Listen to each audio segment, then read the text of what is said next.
Hello, everyone. Welcome to Zenin Fanfics.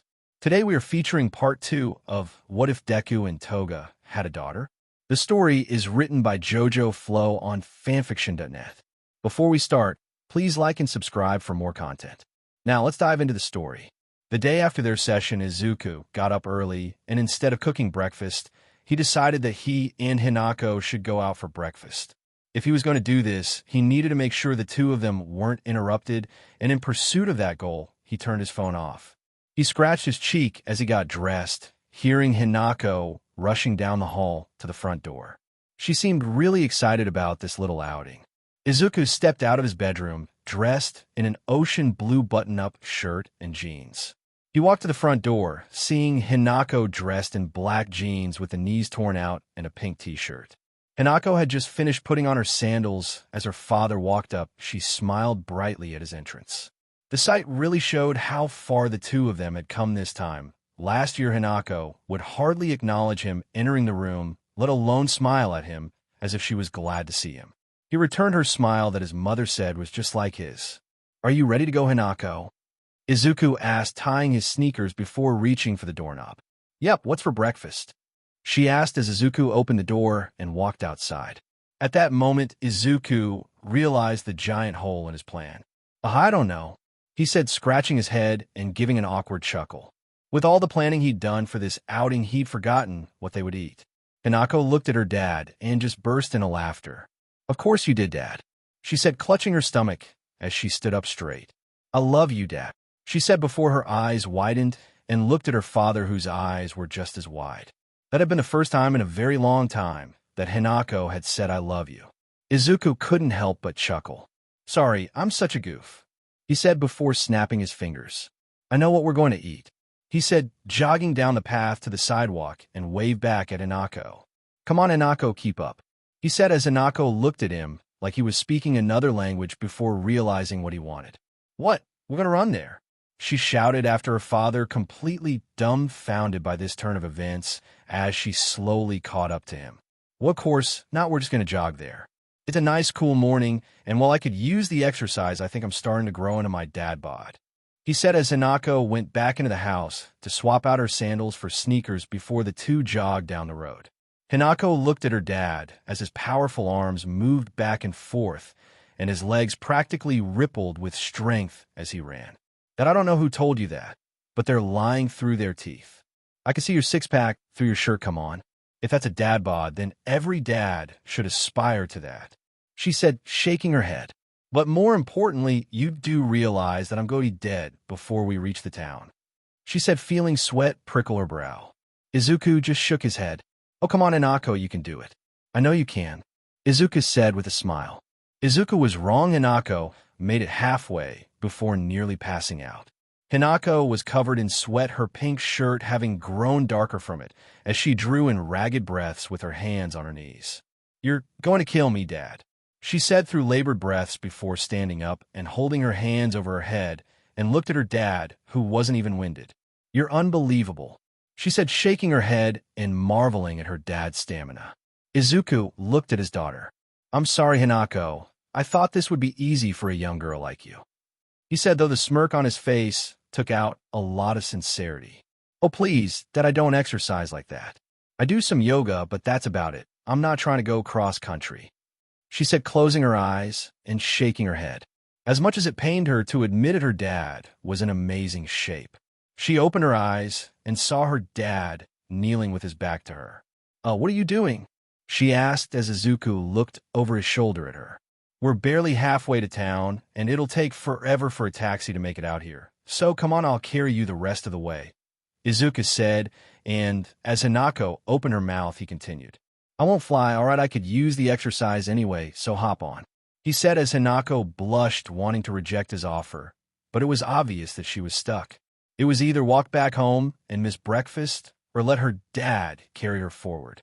Well, she wasn't about to give up on breakfast after sweating this much, so she hopped on her father's back, feeling him grab her legs and stand up straight as if she wasn't even there. "Hold on tight," Izuku said as a warning before taking off. Wind blasted Hinako in the face as her dad pounded the road. This display let Hinako know that her dad had been seriously holding back. Of course, she knew her dad was a hell of a lot faster, but this far exceeded what she thought she knew. Hinako buried her face in the crook of her dad's neck to keep the wind from shearing her face or snatching her eyeballs out of their sockets. Before she knew it, had arrived, and Hinako's once sweat-soaked shirt was now dry. Hinako stiffly let go of her father's body as Izuku rolled his shoulders and finally seeming slightly out of breath, as if he just did a couple of laps around the house, not run a mile with another person on his back. "Like I said, you are unbelievable," she shouted, though it wasn't out of anger, more of just annoyance that she'd severely underestimated her father these last few years. Izuku just chuckled. "Sorry, I guess, but here we are," he said, waving toward the bakery. She looked at it and cocked her head. "I didn't know what to expect, but this wasn't it," she said with a shrug. "I guess that's my fault. I really don't know what you're into, Dad," she said as Izuku held the door open for her. "I guess I haven't taken you here before, have I?" he asked as she looked at him with a raised eyebrow. That would be a no," she said as footsteps could be heard as an older woman stepped from the back of the shop. Her eyes widened as she smiled at Izuku. "Oh, Mr. Deku, it's so good to see you. Shall I get your usual?" she asked before looking to Hinako and smiling gently. "Oh, is this the daughter you always mention? She looks lovely," the older woman said, giving Hinako a look over like a grandmother inspecting their granddaughter for any stains. "She looks like you," the woman said with a smile as Izuku blushed. Thanks," he said with a grin as he looked at Hinako. Hinako, introduce yourself. This is Ms. Wakaba. She has the best donuts in town," he said as Hinako gave a slight bow. Hello, Ms. Wakaba. My name is Hinako Midoriya. Nice to meet you." Ms. Wakaba gave another gentle smile. "Oh, how polite you raised her. Well, Mr. Deku," she said as she grabbed a box and began filling it with an assortment of donuts from glazed to jelly-filled and set on the counter. "I put a few extra jelly-filled ones in there, since they're your favorite," Ms. Wakaba said with a wink as Izuku chuckled. "They're only my favorite because you make them, Ms. Wakaba," Izuku said, placing some money on the counter. "Keep the change," he said as Ms. Wakaba shook her head. "One of these days you're going to stop saying that," she said before looking at Hinako. "Your dad here always pays too much and just lets me keep it. He's a generous man," she said as she patted Izuku's scarred hand. "You be careful out there, Mr. Deku. Without you, who would I sell all these jelly donuts to?" she asked as the two shared a chuckle before Izuku headed for the door, opening it for Hinako. "Have a nice day, you two," Ms. Wakaba called out as Izuku raised his hand in a wave. Hinako looked at her dad for a moment, just staring at him, which caught Izuku's attention. "What is it?" he asked, fishing out a jelly donut and opening the box to Hinako, who took out a plain glazed donut. "It's nothing really, just that whenever I think of you, I always imagine you saving lives, or well with me. It's surprising that up until just then, I didn't even think you had a normal life. Going to get donuts and chatting it up with the owner. Having a regular conversation like everyone else, it's just kind of jarring, I guess," she said with a shrug before biting into the donut and giving off a very unladylike, "Oh God, this is the best donut ever," she shouted, quickly taking another bite, letting the sweet pastry consume her taste buds. Izuku chuckled at his daughter's exclamation. "See, I told you. Best donuts in town. I can't keep myself from coming here at least once a week." At that admission, Hinako stared at her father. Wait, you come here once a week, and yet you look like this?" she asked, flabbergasted. "I call shenanigans," she shouted as Izuku looked at her. "Yeah, I know I put on some weight. Is it really that noticeable?" he asked, and as Hinako took him seriously, she saw her dad give a small smirk. She couldn't help but punch him in the arm. "Dad, you're such a liar," she shouted, pretending to be angry, but the sporadic giggling made her ploy useless. "Gained weight, you're right," she said, shaking her head as Izuku gave one last chuckle. "Yeah, I know," he said before looking up and spotting the town's water tower. He smiled before grabbing Hinako and leaping atop the water tower and sitting down looking at the morning sky as he grabbed another donut. Hinako quickly righted herself and shook her head at her dad's antics. "You're getting too used to just manhandling me, Dad, and I don't know how I feel about it," she said, but on the inside, she didn't mind so much. Not so long ago, she and her dad were hardly within 6 feet of each other, let alone making physical contact, so this was a good change of pace.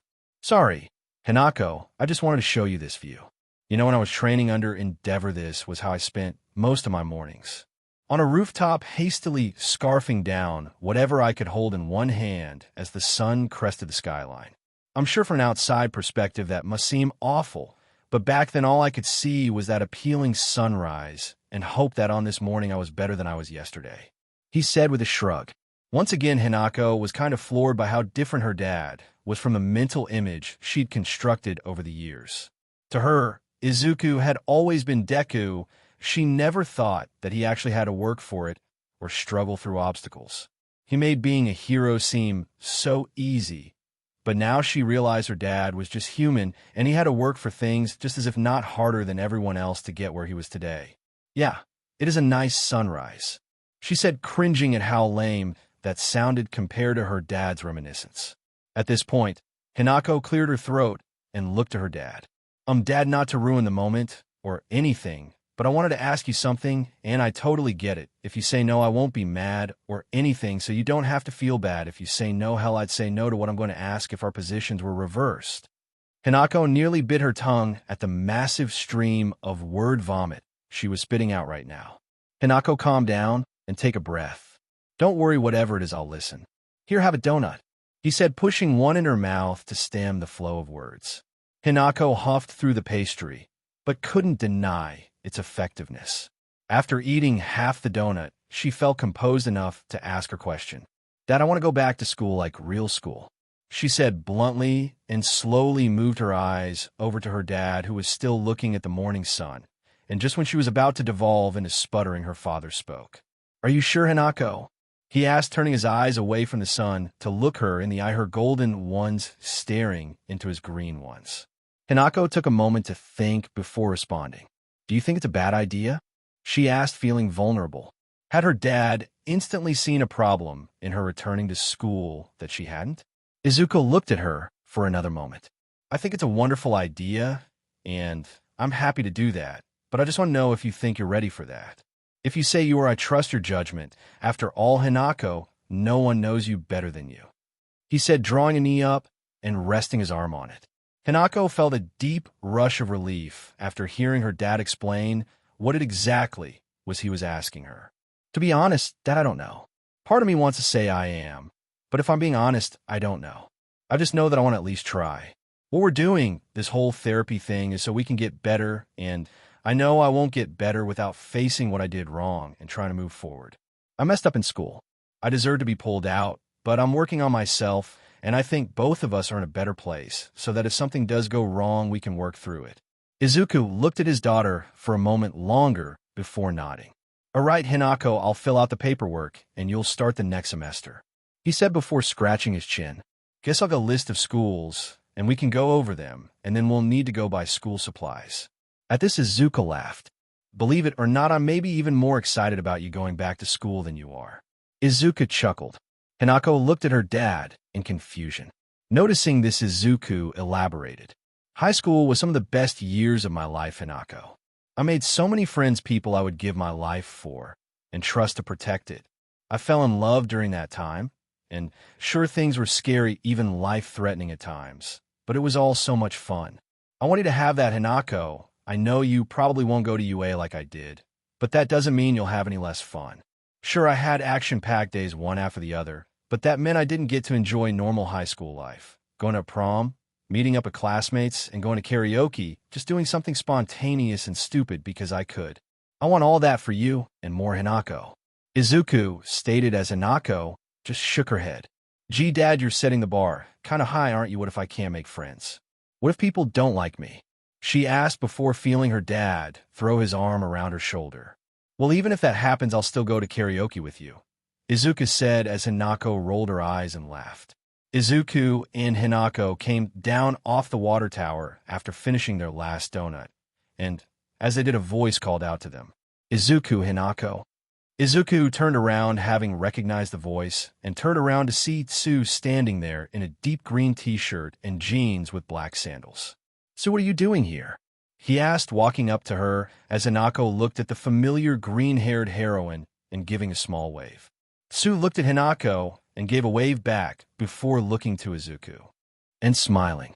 Well, Karo, I was thinking about our accidental meeting and thought maybe we could do it again, just on purpose this time, Tsu said as Izuku gave her a curious look before smiling.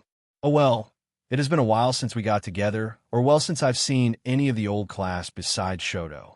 That sounds great, come on Hinako, Izuku said, looking at his daughter, who was clutching her stomach. Ugh, sorry, Dad, I think I ate too many donuts, I'm not feeling up for anything else. Is that alright? She asked, looking up through her bangs at him. Instantly, Izuku moved to fuss over her. Oh, should I take you home? Maybe I should take your temperature.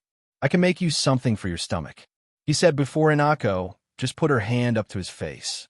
Dad, just calm down. All I need to do is just chill out for a little bit.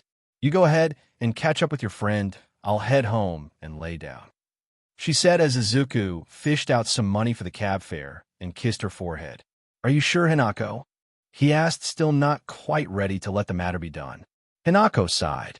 Yes, Dad, I think I'll survive a sugar rush and cab ride home, she said, walking past him after giving him a quick hug. As she walked past Tsu, she shot the older woman a quick wink before hurrying and rounding the corner. Tsu looked back at Izuku, trying to keep a blush from her face as the two were left alone. Well, so I can show you a nice cafe where we can catch up. They make a really nice green tea, and to be honest, I've been hearing good things about this boba tea, and I want to try it, Izuku said as Tsu looked at him, registering what was happening and kicking her brain to respond. Oh, that sounds great, she said as Izuku smiled and began heading in the direction of the cafe. Tsu took a deep breath now that she wasn't being sucked into those emerald eyes of his. This is going to be harder than I thought, she said, moving to catch up with Izuku. Dr. Nabe slowly got out of her car as she approached the massive walls of Tartarus prison. She cautiously approached the man standing there waiting for her. If not for her prior knowledge, Dr. Nabe might mistake him for a statue with how motionless he stood. She could barely see the rise and fall of his chest with each breath. Dr. Nabe, I'm glad you could make it, said Shoto, Todoroki Japan's #2 hero. Shoto stood, an imposing man with his face was unreadable as his mismatched eyes stared down at Dr. Nabe. Shoto's hero suit was predominantly white with lines of red running through. To Dr. Nabe, it evoked thoughts of an iceberg with cracks of flame running through it. Don't be so worried, Shoto. I'm just here to speak with her and learn about the circumstances of her and Midoriya's past. Dr. Nabe explained to most people Shoto was inscrutable, but to her, she could tell the man was worried. She was grateful for his concern, but she found it unnecessary. You shouldn't underestimate her, Dr. Nabe, or this place, Shoto said as he began to lead her inside. Shoto placed his hand on a keypad, and after a short moment, the giant doors spread open, revealing the interior of Tartarus. Shoto began walking, and Dr. Nabe gripped her bag tighter before hurrying after the pro hero. She noticed the plethora of cameras and the periodically stationed guards. Shoto came to yet another door, once more placing his hand on a scanner in addition to pressing his eye to a retinal scan. After a moment, the doors opened to a heavily guarded hallway. As the two walked past, Dr. Nabe heard vicious insults and taunts being hurled by various villains, which reminded Dr. Nabe of something. Shoto, isn't your bro dashed? Before she could finish, a husky voice spoke from a nearby cell. Well, if it isn't my little brother. How are you, Shoto Todoroki? Said none other than the flame villain Dabi, true name Toya Todoroki. Shoto turned his impassive eyes to Dabi. I'm fine, Toya. It's nice to see you too, Shoto said as he began walking again, followed by Dabi's husky laughter. Seeing this, Dr. Nabe felt compelled to speak. You handled that very well, Shoto. I'm proud of you. She praised him as Shoto gave a short nod. Thank you. We're here, he said as they stopped in front of the visitation chamber. I'd like to go in with you, but I know you're going to say no, so I'll wait out here. You will be recorded by the cameras in there, but the audio has been cut. That's as much of a consideration as Tartarus is willing to give, Shoto explained to her as Dr. Nabe nodded. Thank you, Shoto, really. This is more than I expected, and I want to assure you that what I'm doing is, in my opinion, the best way to help your friend, she said as Shoto gave a short nod before signaling to the guards to open the door. There was a hiss and a loud clang as the massive lock was removed. Shoto opened the door for Dr. Nabe, who stepped inside. As she did so, her eyes scanned the room, noting the half a dozen cameras in the room before settling on the only other person in the room. Well, in the room was kind of misleading. Himiko Toga sat on the other side of the massive wall of bulletproof plexiglass. The woman who sat before her had long blonde hair trailing nearly to her butt. It was swept back from her face, revealing her practically glowing yellow eyes, which were zeroed in on Dr. Nabe. That's strange my next psych eval isn't for another 6 months, Toga said, looking over Dr. Nabe, taking in every inch of the woman.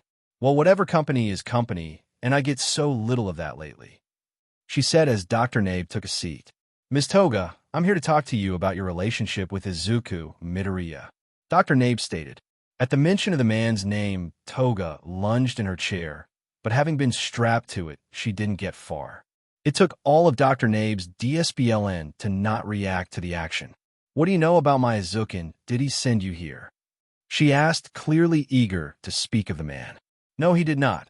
In fact, he has no idea I'm here, Dr. Nabe said as Toga's yellow eyes stared into her own before settling down into her chair. I see. So what do you want to know? And please call me Toga, the blonde said with a wide grin showcasing her fanged teeth. Dr. Nabe looked at Toga for a moment, studying the woman before her. She could clearly see the traits that Hinako had inherited from her mother. Her mental state, aside Toga, was an appealing woman. Her hair was long and smooth, even managing to maintain a shine in a place like this. Her eyes were bright spheres of gold, but Nabe could see the dark line behind them. Then there was Toga's smile, alluring really, with her teeth that pristine white pressed lightly against her bottom lip. That was the look of a predator hungry for its next meal. It's rude to stare and not say anything, doctor. I know I don't look my best, but I do try, and it's a little embarrassing to be stared at like this, Toga announced, breaking Dr. Nabe from her assessment. Nabe quickly got control of herself, as the woman in question fidgeted in her chair. Yes, sorry, Himiko, that was very rude of me. Now I want to talk about you and Izuku, she said, pushing towards her entire reason for being here. Toga gave a small smirk. Yes, let's talk about that. But first, who are you to my Izuku? She asked, leaning forward, searching Nabe for any kernel she could use to glean information about her obsession.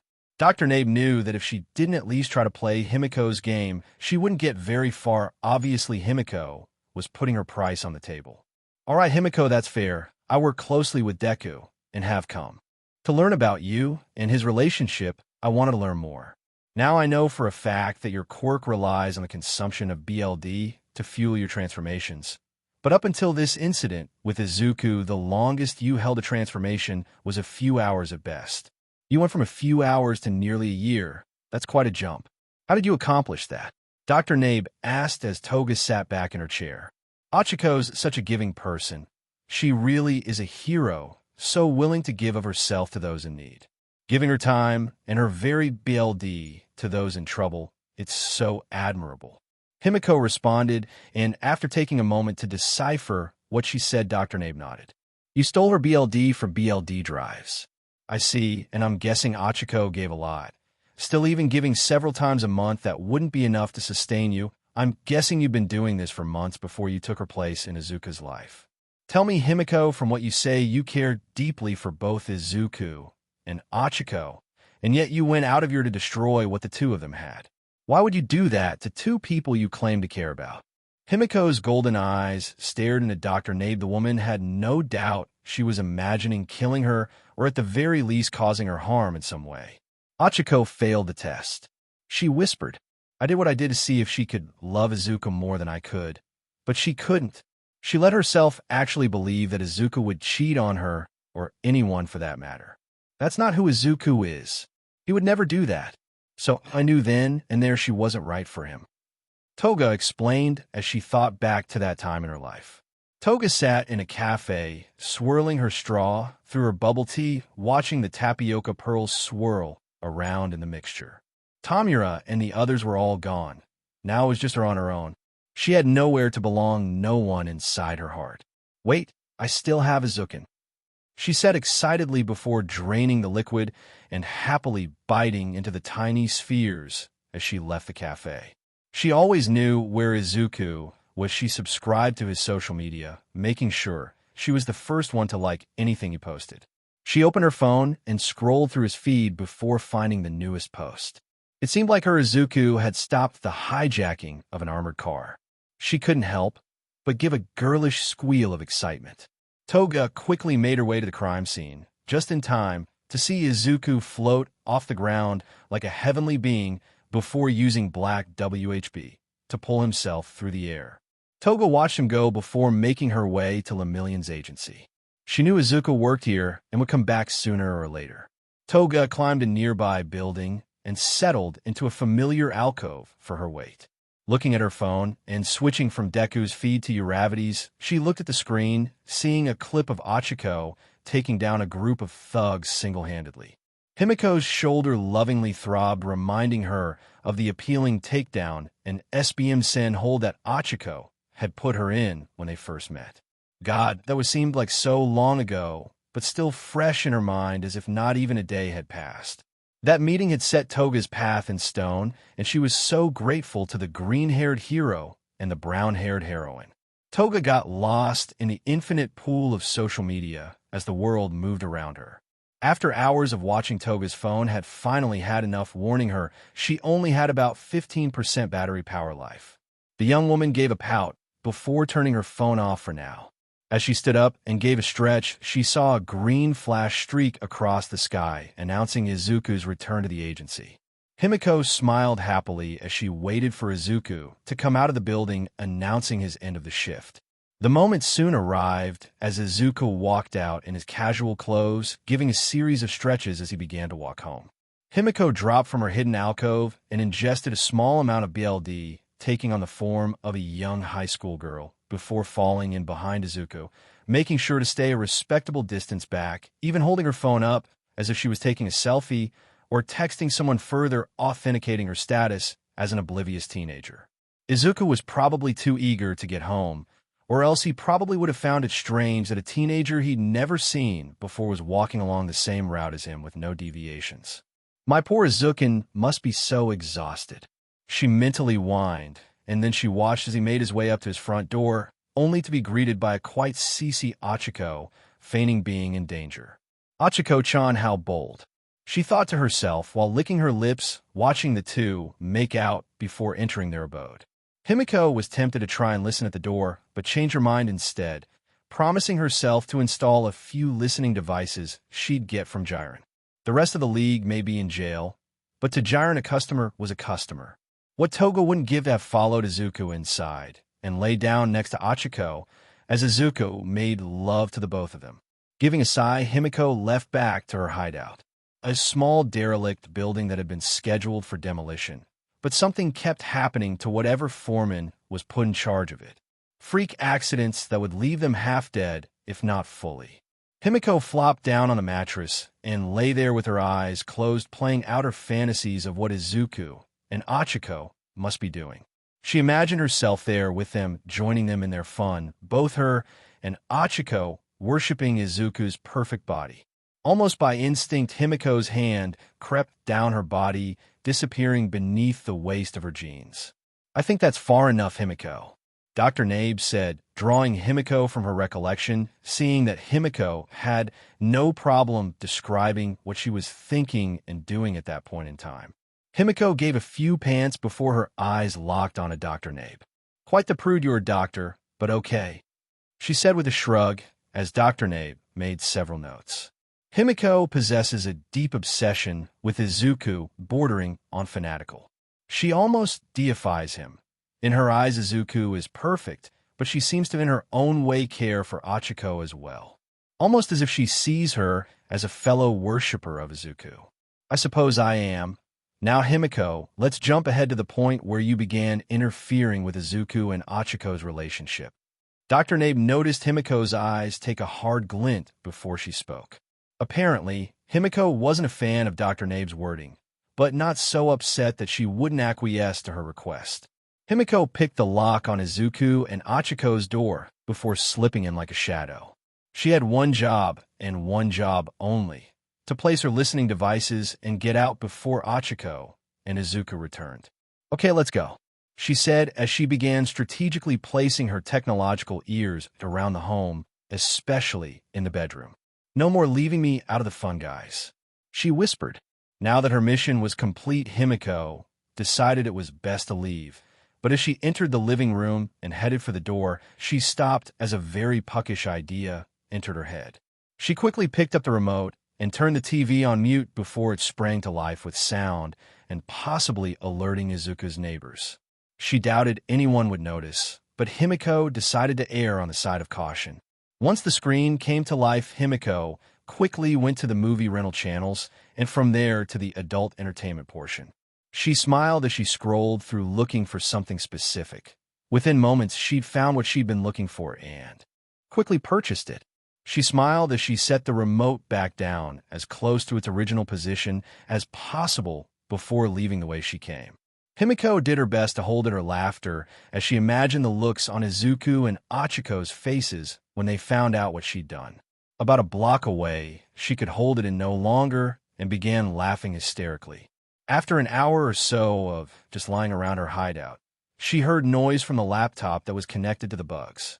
She quickly plugged her headphones in and listened to Izuku and Achiko talk about some banal thing, and then she heard it, the loud moans and gasps of SXL and TRCRS. Himiko covered her mouth to minimize her laughing, not in fear someone would hear her, but so that she herself could hear the ensuing conversation between Achiko and Izuku. The first time she listened to this, it was funny, but after repeated listening, Himiko found herself less amused and more disappointed. Achiko didn't believe Izuku when he said he didn't do it. She stated to the empty air. Achiko knows how good of a person Izuku is, so why didn't she just take his word for it? She asked to the open air as if it would respond. "That's not nice, Achiko. You should always believe Izuku no matter what he says," she stated with a hard edge. With this in mind, Himiko decided to further test Achiko's belief in Izuku in the hopes that Achiko would prove herself good enough for Izuku. "So you orchestrated these events, not to interfere, but to test Achiko's worthiness?" Dr. Nabe asked, to which Himiko fiercely nodded. "Of course, I thought Achiko and I were besties. We both loved the same person. I wasn't mad that Izuku chose her, maybe disappointed, but I knew that Achiko would do almost as good as I would next to Izuku," Himiko said before shaking her head. "But she was a liar. She didn't deserve to be at Izuku's side, so I had to get her away from him," Himiko explained as Dr. Nabe nodded, taking some notes. "If you want her away from Izuku, why not just kill her? I'm sure it would have been no easy feat, but even a head-on fight with a pro hero had to be easier than sneaking in and engineering these scenarios. I mean, one different decision, and Achiko might have never found the evidence you planted. Or what if you were caught?" Dr. Nabe asked. Himiko shook her head and sighed, as if she was about to explain something to an idiot. "I could never hurt Izuku. I love him, and even though Achiko wasn't good for him, I know he still cared for her. If I killed her, that would hurt him, and I don't ever want that.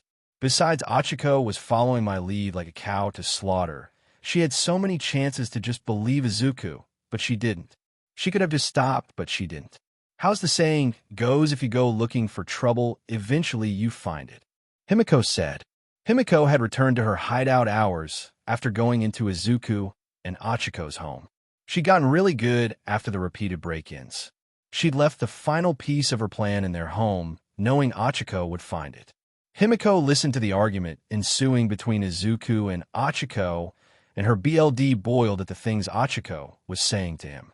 She wanted to reach through her earpiece and strangle Achiko, cut her to ribbons, and hold Izuku to her chest. Finally, the door slammed after Izuku asked her to marry him. There was silence for a moment before quiet sobbing could be heard as something thudded against the ground. Himiko grit her teeth and clenched her fist so hard her nails drew BLD. All of this in an attempt not to rush to Izuku's side. Himiko wanted to hold and rock him against her to kiss the tears from his eyes and then use her own body to make him forget everything Achiko had said, make him forget Achiko herself. She would be everything he needed, but she couldn't, not yet. Himiko looked at the small fridge she kept in the corner. Not yet, she whispered as her golden eyes glowed in the reflected light of the moon. Himiko spent days listening to Izuku move lifelessly around the house. Himiko had hardly left her base, nor had she removed the earphones for even a second, wanting to be with Izuku through this, even if it was from a distance, and through a secretly planted listening device. Sometimes when she heard him get in bed, she'd SDRP herself and lay in her cot, close her eyes, and listen to him breathing, feeling as if she was right there next to him. Every second she listened shaved another piece from her heart, and just when she thought she couldn't hold it in anymore, Izuku gave her the okay to act. She heard him speaking through the listening devices about visiting Achiko, and Himiko jumped into action. She opened a suitcase and pulled out an outfit.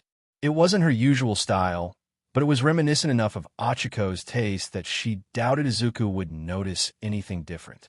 A cream sweater with maroon leggings and boots. After getting dressed in the outfit, she moved over to the mini fridge and pulled out a long tube of BLD. She gave a gentle swirl, watching the crimson liquid slosh gently against the ice-cold glass of the tube. "Showtime," she whispered as she downed the vial in one go. The taste of BLD on her tongue was always an intoxicating sensation. It was like drinking perfectly chilled wine. She imagined she could taste Achiko's sweetness. Not cloyingly sweet, but a light tingle on one's transformation was quick as Himiko was enveloped in a viscous liquid, changing her hair from blonde to brown. Her eyes changed from bright gold to chocolate brown. Himiko looked at herself in the mirror, and staring back at her was Achiko, Uraraka.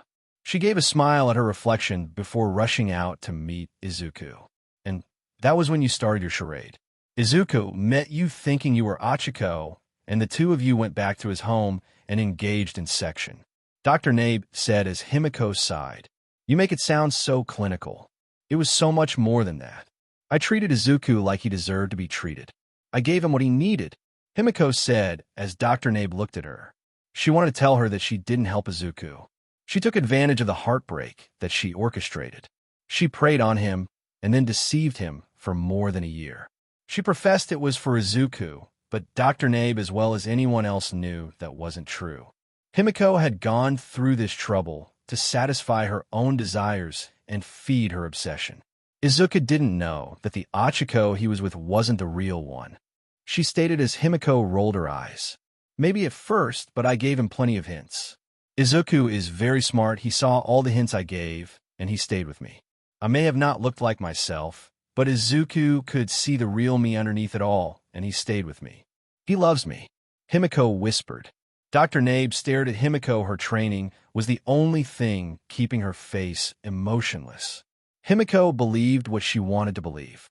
In her mind, Izuku loved her and nothing would change that. Himiko lay next to Izuku in their bed and stared at his sleeping face. He seemed so peaceful there, his chest slowly rising and falling. She couldn't get enough of him. Just watching him like this was enough to fulfill her. She moved her hand to his face, tracing his freckles as she leaned close to him and bit at his earlobe, grinding it between her teeth before pulling back. Her transformation had worn off sometime after she and Izuku had stopped making love. By then he was well into sleep. Her long blonde hair draped down onto the river like a shimmering golden river. "Izuku, it's me, Himiko.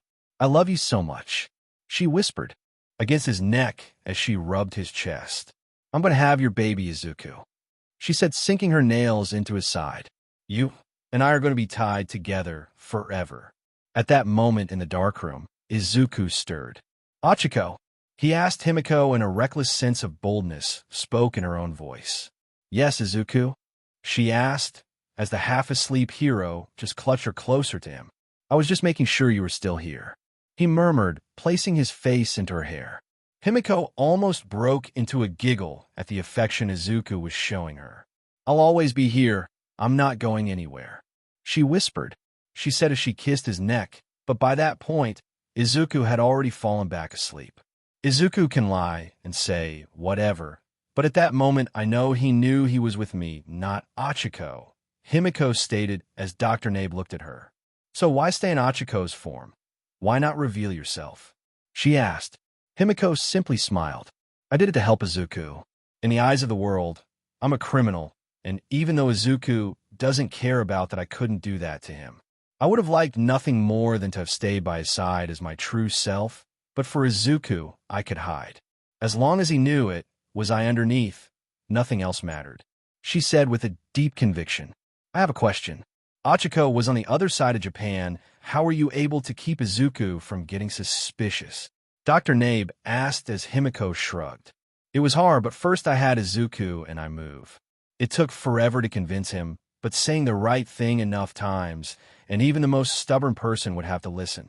Izuku, we should move, Himiko said in Achiko's voice. Izuku popped his head up from her lap and looked at her.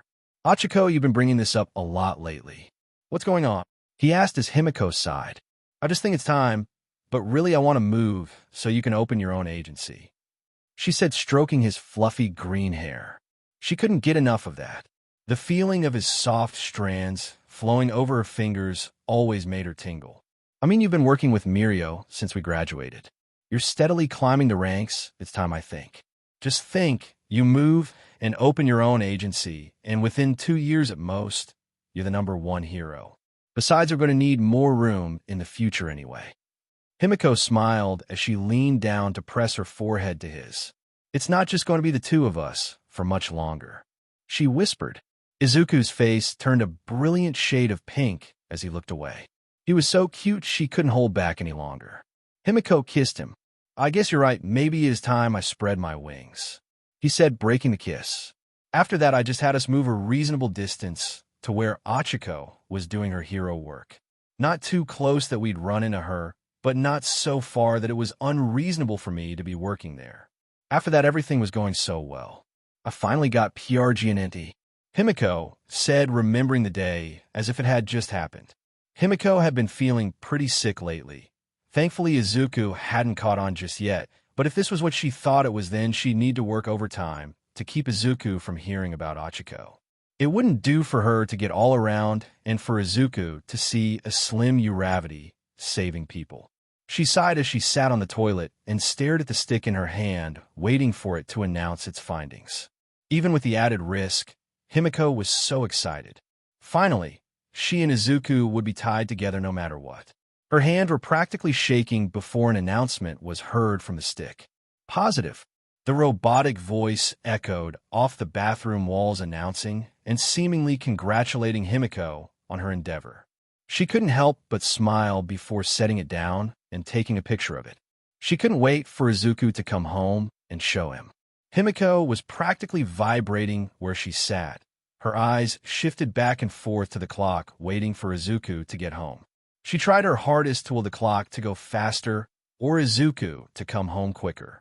In her manic staring contest with the clock, her keen ears picked up the sound of the door opening. Himiko bolted upright and downed a quick vial of BLD to take on Achiko's form. She needed to maximize the time she spent as Achiko, making use of her BLD as efficiently as possible. It would be another couple of weeks before Achiko gave BLD again. She rounded the corner, barreling into Izuku like a cannonball. Her nose was a little sore from hitting his rock-hard chest, but she didn't care. Izuku, I've got good news. Great news, the greatest news. She shouted, her voice rising in volume with each description. Izuku looked down at her and chuckled. Wow, you're in such a good mood, Achiko. What is it? He asked before Himiko shoved her phone in his face. He looked at it for a moment, backing up to see it clearly before his eyes widened to the size of dinner plates. Why will your PPR pregna PRGNT? He shouted, looking at her as Himiko smiled. No, we're PRGNT. She shouted, jumping into his arms and locking her arms and legs around and squeezing as tightly as she could. Izuku gave a slight cough before hugging her back. We're PRGNT, he whispered as Himiko pulled back and looked at him with lusty brown eyes. How about we celebrate? It won't be long before we can't anymore, she said, biting at his neck and then moving to his earlobes. Is that okay? He asked as Himiko nodded eagerly. It's so okay, she whispered. Izuku was such a good dad. He did everything for me after he found out I was PRGNT. He hardly left my side, which was a blessing and curse. I think having him around so much is what made him so selfish. Himiko said, her eyes darkening some. Dr. Nabe looked at her before speaking. Selfish, are you referring to his actions in having you arrested? She asked as Himiko hissed. Yes, she shouted. Izuku became selfish. He wanted our daughter to himself, so he tricked me. He lied to me and then took her from me. She growled. Himiko couldn't see herself getting angry at Izuku, but she was jealous. Izuku didn't have to send her here. Himiko would have loved to be a mother to her daughter, and she would have taught Hinako how to be the best daughter for her father, and still, Izuku took her from her. Several months had passed since Himiko had gotten PRGNT. She was quite round now, and Himiko loved every part of it. From her morning sickness to her swollen feet, she still enjoyed the simple fact that she was carrying Izuku's child. Himiko sat in Achiko's form in the back of a cab, with Izuku, who was acting strangely. He wasn't talking to her or even looking at her. Every time he did, he looked away before making eye contact. Something was wrong. Himiko reached over and grabbed Izuku's hand. She felt him flinch, nearly pulling away, but he resisted the urge and left his hand in place. He didn't hold her hand back either. Himiko looked up, her eyes drilling into Izuku's head. She knew he could feel it, but still, he didn't look at her. Izuku, what's wrong? She asked, her voice flat and emotionless. Izuku turned his head in her direction, but never looked directly at her. There's nothing wrong. Wait, that's a lie. I'm nervous, he said, and Himiko detected no lies in his words. What are you nervous about? It's just a doctor's visit. Everything is going to be fine. Himiko leaned over and kissed Izuku's cheek. Once again, he froze in place, not resisting, but not reciprocating either. This did not sit well with Himiko at all. Was he really that nervous? This was one of the many doctor's appointments she'd taken since getting PRGNT. Izuku insisted on her going to each one, so why was he worried now? She asked herself. You're such a worrywart, she said, still trying to puzzle out his odd behavior. It might have been that internal processing that blinded her to other more obvious signs. The fact that they were being tailed for one, and then that the clinic was practically deserted. By the time Himiko started noticing the signs, Eraserhead rounded the corner with those red eyes of his, and there went her disguise. Himiko had grown complacent in her time, with Izuku neglecting to carry her knives or any weapon on her person. Not that it would have mattered, as she felt Izuku grab both her arms behind her back and hold her against the wall. Her golden eyes looked into Izuku's. He was angry with her, his green eyes glittering with fury. Himiko didn't want to say it, but her mouth moved on its own. You look so handsome when you're angry, she said, smiling at him. That was one of the last times I saw Izuku face to face. After that, I was brought here for the rest of my term. I'm sorry to say Hinako was born in this prison. I only got to hold her for a few minutes. Izuku made them do that. He still cared about me even then. She smiled as she remembered holding that tiny blonde baby in her hands. Looking down at Hinako in her arms, eyes closed and nestled to her chest like that. It was the absolute best memory Himiko had. I killed a nurse that day, Himiko whispered. The nurse had reached for Hinako, and Himiko had bit her wrist, tearing the vein from it, and showering herself with the BLD. The orderlies couldn't come near her with their weapons for fear of hurting her baby, but once again Izuku was there. He stormed through the doors and grabbed her, slamming her to the ground as he expertly caught Hinako in his cape. He was always there for us, Himiko whispered as she looked at Dr. Nabe. I want to be with my daughter, doctor, and I will be. I know I scared Hinako the first time she came here, but I know she'll be back one day. We're family after all. Dr. Nabe studied Toga for a moment, and then went to her notebook and read over what she'd written. Toga is obsessed with Izuku to a zealous degree. It wouldn't be much of a stretch to say that her love for Izuku burns to this day. She is not oblivious to the wrong she's done in that she denies that it was wrong. Instead, she sees it as a necessary evil for her to help Izuku. As Dr. Nabe read, a question crossed her mind. Himiko, you have an addiction to BLD, right? She said as Toga cocked her head to the side. I'm not addicted, but I do like it, especially if it's from someone I love. The taste of it, the feel of it on my tongue, It's the only real way I can truly love someone and know them inside and out. It's not an addiction, it's an expression of love," she said excitedly, her pearl-white teeth glinting in the light. Dr. Nabe took a moment to compose herself. "Yes, I see. Well, I know that you often assaulted people for their BLD, draining them dry while you were active, and yet while you were with Izuku, not a single crime of that nature occurred. Can you tell me why?" Dr. Nabe couldn't see a reason why Toga would just stop cold turkey like that. For what she understood of serial killers, once they started, they couldn't stop. It became worse than a habit. It was a dire need that they commit their signature acts. And yet Himiko stood in defiance of that theory. Himiko looked at Dr. Nabe as a smile began to slowly spread over her face. As it did, her body began shaking with laughter. "Isn't it obvious, Doctor? I didn't need any BLD because the person I loved was right next to me, every day, every night, always with me. I didn't need to feel close to anyone else because he was there," she said, shaking her head. Dr. Nabe opened her mouth to speak again before the door behind her opened, and there stood Shoto. "It's time to go, Dr. Nabe. Time is up," he said stoically, his two-tone eyes never leaving Toga, who simply frowned.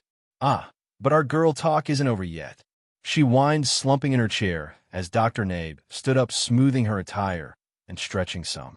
She hadn't realized how stiffly she'd been sitting until she stood up. "It was nice meeting you, Himiko. Thank you for being so cooperative," she said, giving Himiko a bow as the blonde eyed her before shrugging. "I was bored, but do tell Izuku that I want to see him very soon," she said, licking her lips slowly as Dr. Nabe retreated past Shoto, who promptly shut the door on Toga. The two walked in silence until they were outside of Tartarus. Only then did Shoto speak. The hero crossed his arms and looked at Dr. Nabe. "So, Dr. Nabe, did you find out what you needed to?" he asked bluntly, as Dr. Nabe took a breath as she collected her thoughts. "The short answer is yes. I see what kind of person Toga is, and I now have both sides of the story. As they say, there are three sides to every story. In this case, it's Izuku's side, Toga's side, and the truth. Now that I have both, I can see what the truth is. I feel I know how to go forward with Izuku's treatment. I can't thank you enough for this, Shoto. Izuku is lucky to have a friend like you," she said as she went to get into her car and left. Shoto watched her go before making his own way from Tartarus. He'd taken a really big risk in doing this, but after everything Izuku has done for him over the course of their friendship, this was the least he could do. Izuku sat across from Tsu in a nearby tea shop. It wasn't anything fancy or large like Starbucks. It was a mom-and-pop shop currently run by its third-generation owners. Izuku hadn't really been in the shop, but he'd spotted the owners around town and talked to them on occasion. Izuku swirled his green tea boba, watching the white pearls swirl around the thick green mixture before he drew a couple up into a straw. "Ah, so this is boba," he said, crushing the tapioca pearls with his tongue as he looked at Sue, who was drinking a peach tea boba. Her eyes were looking out the window before feeling him looking at her and locked eyes with him. She tried to control her BLD to keep it from rushing to her face as she took a deep breath. "I guess it is," she said as Izuku smiled. "You haven't changed, Sue. You were always a woman of few words, but everything you said was always impactful. Sometimes I really needed that," he said wistfully as Tsu couldn't help but blush. Izuku always seemed so pleased with everything she did, even back when she'd said those horrible things to him and Ida about going to save Bakugo. He came back and accepted her apology as if nothing had happened. "Anyway, how have things been with Selkie?" he asked, looking at her as she sipped her tea. "They've been good. He's still the same as he was when I first interned under him. We recently prevented an oil spill, so that's something," she said as Izuku nodded, listening to her story as if it was primetime television. To most folks, it would be, but this was Deku, the #1 hero.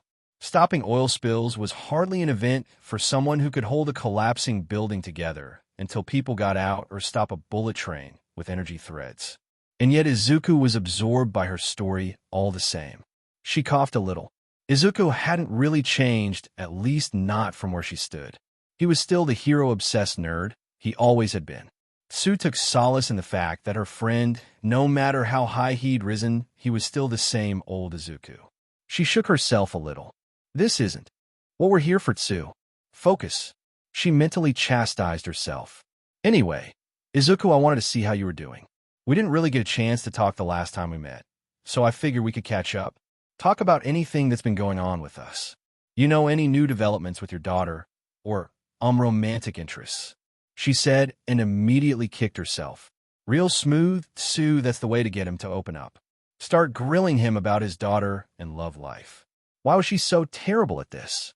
It wasn't like Tsu was a stranger to dating. She'd had a few relationships, but they'd all ended for one reason or another.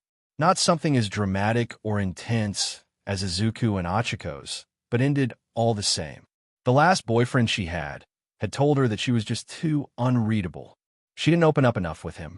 Tsu didn't want to make that mistake again, but she also didn't want to just unload on Izuku when he was clearly dealing with heavy subjects of his own. Izuku looked up as Tsu asked him about his life, and he gave a genuine smile. If you had asked me that a year, hell, even 6 months ago, I would have probably tried to dodge the question or just lie and say everything is fine, but now I don't have to. Things are going well. Hinako and I are in a better place. We're open with one another about what we're feeling and what we want. Just this morning, she asked me if I would enroll her back in school. Tsu had no idea that Hinako was in a traditional school, so this was news to her, but the look on Izuku's face as he talked about his daughter stirred something in Tsu as she watched the proud father talk about his daughter. She could see the paternal joy on his face as he explained his excitement of having Hinako back in school. I want her to be happy and have a good high school life as we did, he said, chuckling as Tsu stared at him. You mean getting attacked by villains every few months and then having one of her classmates divulge to her that they have a power that's been inherited by the #1 hero? She asked bluntly as a sledgehammer. Tsu's eyes widened marginally at that, as she bit her tongue, realizing how what she just said came out. Just as she was about to try and take it back, Izuku burst into laughter, a genuine guffaw of amusement. Izuku wiped a tear from his face as he looked at Tsu. So I knew you were going to say something like that. True, our high school life may have been too exciting, but looking back on it, wasn't it also fun? Think about it.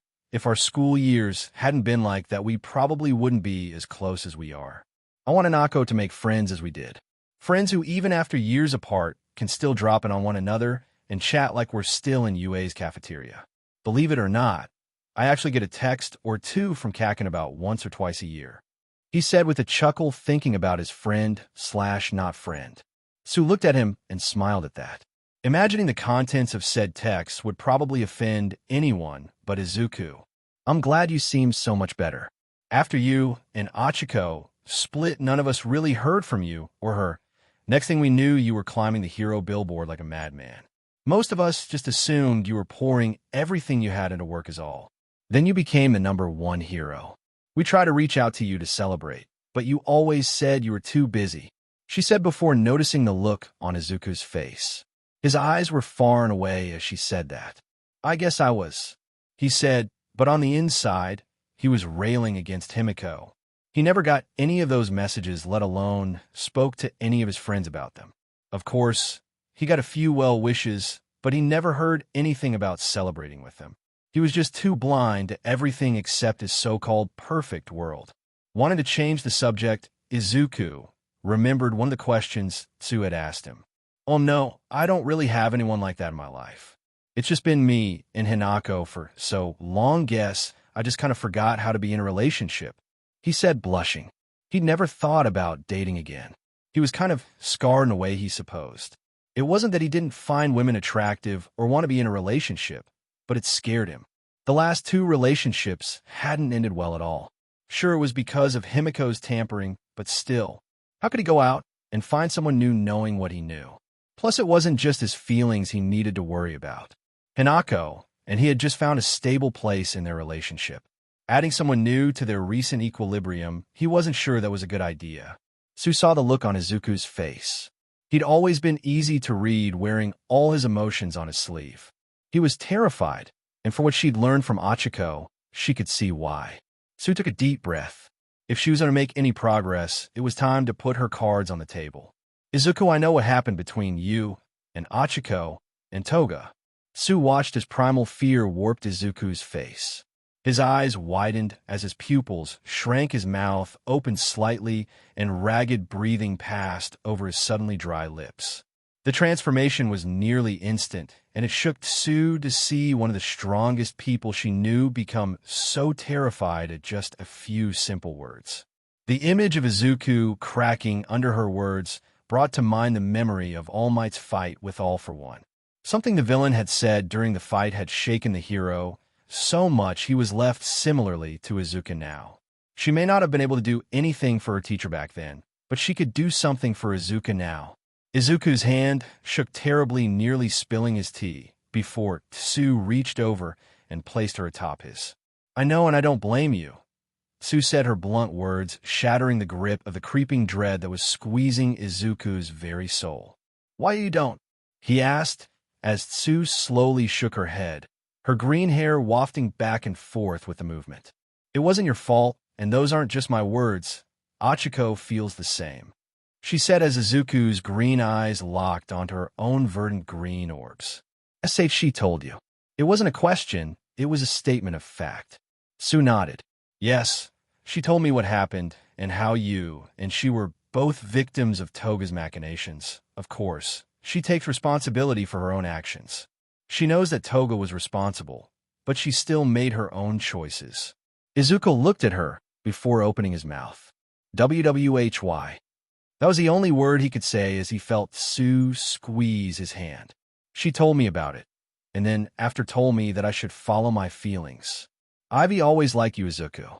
You've been a great friend, but I want more than friendship," Tsu whispered. Izuku could feel her hand shaking as she confessed her feelings. As the two adults sat in the cafe, pouring out their feelings, several booths over behind a well-placed potted plant sat a young girl, her face hidden behind a garish pair of sunglasses. She wore a thick jacket and scarf that was positively sweltering in the warm cafe. Hinako really wished she could take off the accursed articles of clothing, but she was afraid that the slightest movement might catch the attention of the two adults a couple of booths over. In an attempt to relieve the heat, she downed some more of the iced coffee she ordered as she listened to the two adults speak.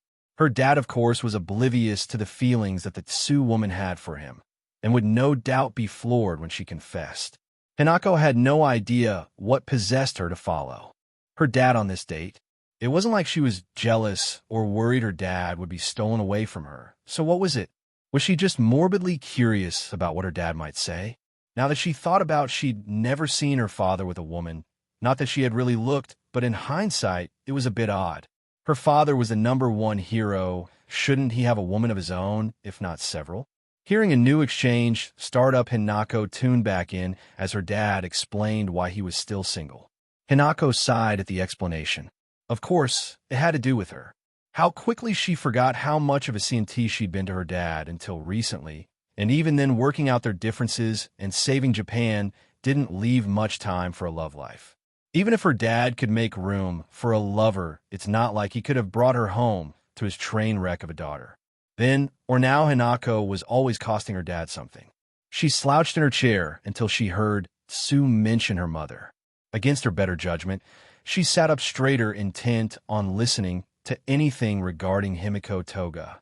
It wasn't anything she didn't already know, but after that letdown came to the real payoff as Tsu confessed her feelings for her father. Hinako clamped her hand over her mouth to keep herself from gasping. Tsu really didn't F around, it seemed. What would her dad say? Of course, he would have to say yes.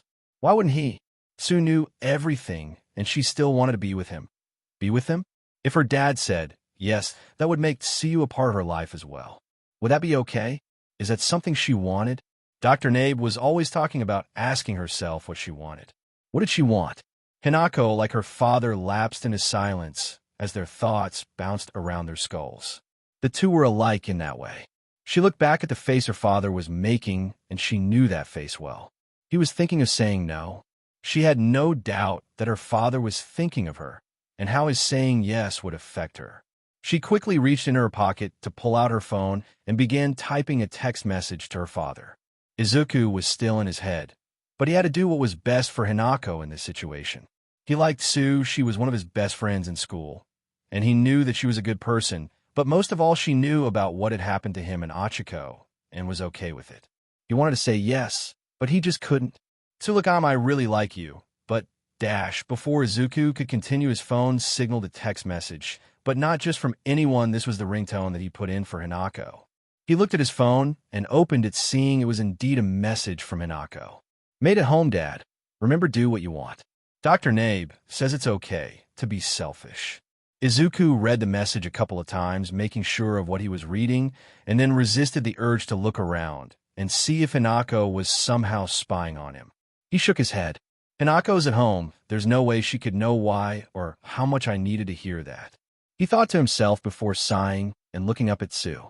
She'd been patiently waiting on his next words, and he couldn't help but feel guilty. He didn't mean to leave her hanging like that. Sorry, Sue, just Hinako checking in. As I was saying, I do like you, and I think it's time that I start to move on in other ways. With Hinako going back to school, I'll have a lot more time on my hands, and I'd like to spend it with you, he said, placing his hand atop Sue's, sandwiching her hand between his calloused palms. Sue looked at Izuku, for a moment her mind taking its time to comprehend what he just said before she smiled at him and gripped his hand gently. Okay, Izuku, I'd like that too, she said with a deep blush forming on her face. From her hiding spot, Hinako congratulated herself on averting a crisis. Guess I can't let you out of my sight either, Dad, she said, shaking her head as she paid for her drink and left, giving her dad and his girlfriend a wide berth as she exited out the shop and really called a cab to take her back home now. Guess we both are putting ourselves in new situations now, aren't we, Dad? She stated to herself. How are you doing, Izuku? Dr. Nabe asked as the hero sat down. Immediately, she could tell he was in a good mood. His eyes were bright, and he had a smile on his face. The weight of his burdens was near, if not fully gone, or at least he'd found a better way to carry it. It had been a couple of weeks since her visit with Himiko Toga. She'd wanted to give herself a breather before returning to Izuku and Hinako. The green-haired hero smiled. Well, I feel really good. A lot of stuff has happened since our last session, he said as he ran a hand through his hair. Thinking about everything that had happened in these last few weeks, all of it was good. Dr. Nabe chuckled and nodded. I'm glad to hear that, Izuku. Would you like to talk about it? She asked as Izuku smiled. I would. First off, Hinako asked me to enroll her back in school. Dr. Nabe nodded, having heard Hinako's longing prior to her asking her father. And what was your answer? Dr. Nabe asked as Izuku grinned bashfully. Well, I told her yes, but I wanted her to be sure this is what she wanted. She said it was, so we've been going through schools that she can go to. It's been fun, really. Doing things like this was never something I thought the two of us could ever do, he said, rubbing his face, remembering where they were just a year ago, and how far they'd come. It was enough to bring tears to his eyes. Dr. Nabe nodded, happily glad they were able to talk about this and come to a positive decision. Is one of those schools UA? She asked as Izuku looked up at her confused before shaking his head. Oh, no. No, Hinako has no interest in being a hero, and I'm grateful for that. With everything that's gone on in her life, I don't want her to add any more stress to it. As a hero, I know full well what she would be going through. No, I want her to have a happy and normal life, and I think she wants the same. We've both had enough drama to last us a lifetime, Izuku said with a deep sigh. Dr. Nabe looked at the hero as she leaned forward. Well, if you two have talked about it, then there's nothing more to be said. Now what else has happened? She asked as Izuku smirked at that and nodded. Well, I've started a relationship with an old classmate of mine, the heroine Froppy. She confessed to me about a week ago. We talked, and when we started dating, I guess. I don't really know. It's been so long since I've been on a date, and back then I was a teenager. Dating as an adult is different, at least I think it should be. We're both just trying to find our footing, really. He explained as best he could. He and Sue really didn't know what they were doing besides going out and having fun. Dr. Nabe took a few notes before speaking. It's perfectly fine for the two of you not to be sure. Your last relationship started in high school and spanned years before it ended. No one should expect you to jump right back in the deep end. It's okay to take things slow, and for what you've told me of her, it seems Froppy is just as unsure as you. As long as the two of you acknowledge that, and keep in mind how you feel about one another, I think things will go just fine. If you want, why don't you tell me about one of your dates? Izuku coughed as he rubbed his head. "I'm okay, doctor." Izuku stood in front of the mirror in his room as he looked over his current clothing choice. It was a blue t-shirt with a red UA emblazoned on the front. He was wearing blue jeans and a pair of boots. "I think this looks good," he said before hearing a gasp. "You can't be serious, Dad. You're not thinking of going on a date dressed like that, are you?" Hinako said, looking at her dad and shaking her head. Izuku looked at her confused as he looked back at his reflection. What's wrong with this?" he asked, immediately scrutinizing his attire as his daughter walked in and shook her head. "Oh, this is not first aid attire, Dad. I know you and Azui are old classmates, so you don't really have to worry about making a first impression, but you've got to show some effort, Dad," she said as she went to his closet and looked through his clothes. "Here we go," she said, pulling down a short-sleeve emerald green dress shirt. "First off, no t-shirts, Dad. Here, wear this," she said as Izuku looked at the shirt. "Hinako, I don't know, this might be a little too much. Sue and I are to have dinner. I don't want up the pressure by dressing overly nice," he said as Hinako gave the longest sigh he'd ever heard. He was almost scared that she might pass out from the sheer amount of air she was breathing out. "Dad, that's what women like, put in all the effort. Show her that, yes, this may be just dinner, but it's just dinner with her. Show her she makes something so simple worthy of you dressing up. Now, just put on the shirt," she said as she moved to her dad's dresser and went through his pants before finding a nice pair of black slacks, which she threw on her dad's bed. "Jeans are out too, Dad. Put those on, and then we finish it off with this," she said, placing a black suit coat next to the slacks. "All right, this should do. Let me know when you're done," she said, walking out of his bedroom into the bathroom. She opened the cabinet and sighed. Her dad's collection of cologne was pitiful, but she would make do. Dr. Nabe gave a small chuckle at the story Izuku was telling. "Well, it seems that Hinako is being quite supportive of your efforts," she said, waving her hand to dispel the last of her giggles. Izuku just blushed. "I've never been one to dress up Achiko, and I weren't that kind of couple, so I was a bit out of my wheelhouse," he explained, scratching his head. He never knew Hinako was so knowledgeable about dating, but he should have guessed as much. Hinako was just that amazing. Izuku walked out of his room, standing in front of Hinako, who gave him a light spritz with his cologne. He coughed a little. "Hinako, I don't know if all this is necessary," he said as Hinako shook her head. "Trust me, Dad." That was all she said as the doorbell rang. Hinako looked at her father before grinning and rushing to the door before he could get to it. Izuku rounded the corner just as Hinako opened the door and revealed Tsu Azui.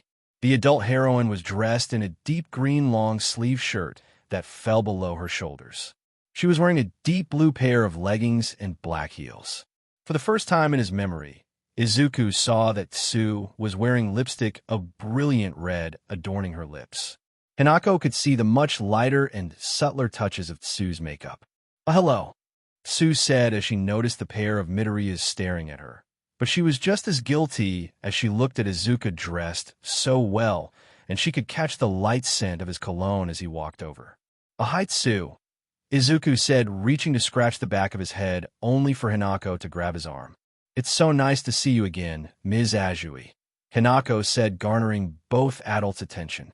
You can call me Tsu, or Tsu is fine, Hinako," she said with a small smile as Izuku smiled back. Yeah, well, Hinako, Tsu, and I are going to be gone for a bit. I left some money for takeout if you want, and I'll see you later tonight," he said, looking between the two of them before kissing Hinako on her forehead. The young girl was stunned for a moment before blushing and pushing her dad. "Yeah, well, good night," she said, shutting the door as she placed a hand on her forehead. "It was the first time since she was a little girl that I gave her physical affection," Izuku said, smiling at the warmth in his chest at the memory. "I see that you're very happy about it," Dr. Nabe said as Izuku nodded. "Yeah, well, with Hinako going to school soon, I thought I should get in while I can," he said as Dr. Nabe took a few notes. "So, Izuku, did your date go well?" she asked as Izuku smiled. "Yeah, it did," he said, remembering back to his date with Tsu. Izuku sat across from Tsu in a booth towards the back of their chosen dinner destination. It was a nice little diner, upscale but still down to earth. Izuku had never been one for extravagant meals, which Tsu seemed to share. The closest he and Achiko got to an upscale dinner was the two of them trying to cook a fancy dinner and nearly burning the apartment down before giving up and ordering pizza. He smirked sadly at the memory before shaking his head. No, I need to think about me and Sue now. That time of my life is over. I need to move on. He reminded himself. Izuku looked across at Sue as she perused the menu. Her face to most would be inscrutable, but Izuku counted himself as one of the few, not in her family, that could see a small glimpse of what the amphibious heroine was thinking. It all looks and sounds so good, huh? He said, breaking Sue from her viewing of the menu. She looked up, her moss-green eyes locking with Izuku's emerald green ones. It really does, and the fact I've never been here before makes it all the more exacerbating, she said as Izuku nodded. He looked at the menu a final time and shrugged before closing his eyes and pointing at the menu at random. He opened his eyes and found his finger on a surf and turf dish of a tuna steak and chicken wing gyoza. Well, this should be interesting, he said at his random choice. Sue giggled at his sudden burst of spontaneity. You're walking on the wild side tonight, Midoriya, Sue said as Izuku leaned forward. Care to join me, Sue? He asked, staring into her eyes and causing the heroine to blush. You know what, why not? She said as her waiter came over to take their orders. Thank you for dining with us. Are you ready to order? He asked as Sue closed her menu. Yes, I'll have a beer, whatever's on tap, and I'll have some of your beef bourguignon, she stated simply as she handed the man her menu. Izuku's eyes widened some. He was kind of shocked that Sue drank. Of course, they were both adults, so it wasn't like he was against it, but it was surprising. He knew from the celebrations his class had after graduating that Ishido and Jairu both drank like fish, and in doing so caused a lot of trouble for Kirishima and Kaminari. He didn't much care for drinking aside from the polite one or two drinks. He stayed away from the stuff. That was a necessity considering how much of a lightweight Achiko was. Sue looked at Izuku and could practically tell what he was thinking. You're thinking of when Achiko got drunk at that Christmas party, aren't you? She stated with a small laugh as Izuku sighed. She had one glass of wine and was wrecked after that, he said with a shake of his head. Seeing her argue with that potted plant thinking it was you was pretty funny, Sue said as Izuku couldn't help but hold his head before remembering that the waiter was still there waiting on his order. Oh, I'm sorry, I'll have your tuna steak with chicken gyoza, and I'll take what she's drinking, he said with a confident snap of his menu. Sue gave several claps. Oh my, the number one. Hiro decides to take on a beer. What will everyone think? Sue said, placing her chin on one of her hands as Izuku gave a small fist pump. I'm off duty. That was his only reply. Sue and I spent most of the night and into the early morning there. It was like 1 a.m. when we finally left, needless to say, tipsier than either of us had planned to be. It was just too much fun hanging out with her, but at that point, I didn't want to let Sue go home on the train by herself, and I didn't trust myself enough to float home. I know what I said about Achiko, but I'm not much better. A few beers, and I'm done in. We had got a room, Izuku said with a blush as Dr. Nabe looked at him. And did anything happen? She asked as Izuku immediately began sputtering. No. I mean, we slept together, but not like that. We just sort of fell asleep in the same bed, he clarified as Dr. Nabe nodded. Of course, I don't think Hinako believed me when I came home the next morning, Izuku said, remembering the look on Hinako's face. That whole day, she just peeped at me all day with this smirk on her face. No matter how many times I said that nothing happened, the smirk remained, he said with a sigh and shaking his head. Dr. Nabe couldn't help but laugh a little. I'm sure she's just being supportive in her own way, but it seems like your date went well with hopes of a repeat, she asked as Izuku nodded. We plan on going out again as soon as our schedules line up, or we put in for another off day, he said with a happy nod. I'm glad to hear that, Izuku. You seem to be making great strides towards the future you want. If there's nothing else concerning you or you wish to talk about, I'll meet with Hinako now. But before the two of you leave for the day, I'd like to speak with both of you at the same time. Izuku cocked his head to the side before nodding, as he left only to be replaced by Hinako shortly after. The teenager sat down on the couch, practically buzzing with excited energy. Hinako was dressed in a long-sleeve pink shirt with black and pink tartan pants. Dr. Nabe took a moment to orient her mind, and just as she was about to speak, Hinako blurted out her words. My dad totally got laid, she said excitedly. Dr. Nabe's thoughts crashed at that, taking several more seconds to get her thoughts together. I see. And how do you feel about that? Dr. Nabe asked, letting Hinako have her thoughts after all Izuku had already tried to correct her many times. It would do no good for her to try and do the same. Hinako smiled widely. What do you mean? I'm happy for him, of course. I think he should have waited at least another 2 or 3 dates. But if it works, it works, you know. He says he didn't, but I totally know he did, she said with a laugh. Dr. Nabe cleared her throat. Well, it's good you were supportive of your dad's relationship. But let's take a look at you. Your dad told me that you asked him to enroll you back in school, and he said yes. Are you excited to be going back? Dr. Nabe asked as Hinako reigned in her excitement. Yeah, but also kind of nervous. It's been a while since I was in school, not to mention I've neglected a lot of my schoolwork, so I'm not sure if I'll be in the right grade for my age, she said with a sigh as she leaned back. I've got no one to blame, but myself, so if I'll just have to deal. Dr. Nabe nodded. That's a very mature way to think of things, Hinako, and your dad tells me you're very smart, so even if you're put into a lower grade, I'm sure with a little extra work you can still graduate on time. She encouraged as Hinako shrugged. He would say that, wouldn't he? He's always there for me. I think that's kind of scary. Sure, we weren't getting along, but I always had him around. Now I'll be flying solo. I just want to make him proud and show him I'm not the person I was before, and I never want to be again, she said, clenching her hands together. Dr. Nabe looked at Hinako. She could see Izuku's determination in her. When she set her mind to something, she was as unfaltering as her father. Dr. Nabe had no doubt that Hinako would get to where she wanted to be. What are your career plans, Hinako? You'll be in high school. That's when a lot of people start making plans for their future. You have at the most 3 years to decide, so no rush, Dr. Nabe said as Hinako leaned back and looked up at the ceiling. I haven't really thought about it. I know I don't want to be a hero or anything like that. I see my dad out there, and I'm proud of him, but that's not for me, she said with a shrug. Still, I should start thinking of something. I can't live with my dad forever. Not that he wouldn't let me or anything, but I don't want that. I need to have my own life. My dad has done more than enough for me. He did what a lot of parents, especially heroes, wouldn't do, she said, blinking her eyes slowly.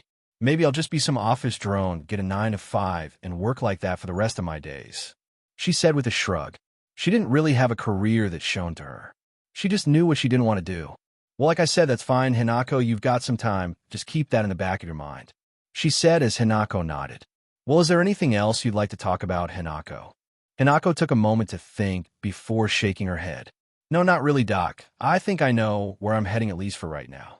You helped me and my dad a lot. I know you're getting paid and all, but thanks anyway. I never thought me and my dad would or could ever be close. Before all this, I just wanted to get away from him, live in my own way, or do everything I thought would PSS him off, but now I enjoy being around him. I want to spend more time with him as much as I can, she said with a laugh as Dr. Nabe nodded. That's a good thing to hear, Hinako. I'm glad that I could help the two of you. But before you go, I wanted to say something to the both of you, if that's all right. Hinako arched a brow but nodded. Sure, that's fine, she said as Dr. Nabe walked over to the door and waved for Izuku to enter. He came in soon after. He looked at Hinako before sitting down on the couch next to her. Dr. Nabe took a breath before speaking. First of all, I'm happy that you two have made so much progress. I know this wasn't easy. Things like this never are, but you two persevered. You realized that you both had problems, acknowledged them, and sought out a solution.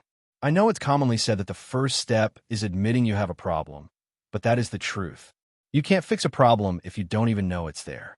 I'm proud to say that you two have worked through your problems and have reached a place where I'm comfortable in saying that you two no longer need to see me on a weekly basis. The two Midoriyas looked at one another with a hint of trepidation. Dr. Nabe gave a gentle smile. I'm not saying you two can no longer come to me. In fact, with your permission, I'm going to recommend bi-weekly sessions. You'll come and visit me every 2 weeks. Let me know how things are going if there are any problems we need to work through. Therapy is a marathon, not a sprint. I'll always be here for you too, and if you need to see me sooner, feel free to call, and I can arrange a session. Dr. Nabe grew silent, letting the two Midoriyas process what she just said. Is that something you two are willing to start? She asked after a few moments. Izuku looked at Hinako and held her hand. Well, Hinako, what do you think? asked as the young blonde girl looked at her father. Hinako took a deep breath. We've trusted Dr. Nabe this far, so why not go with her advice? Izuku nodded after hearing his daughter's words. I agree with Hinako, Dr. Nabe. I trust your judgment.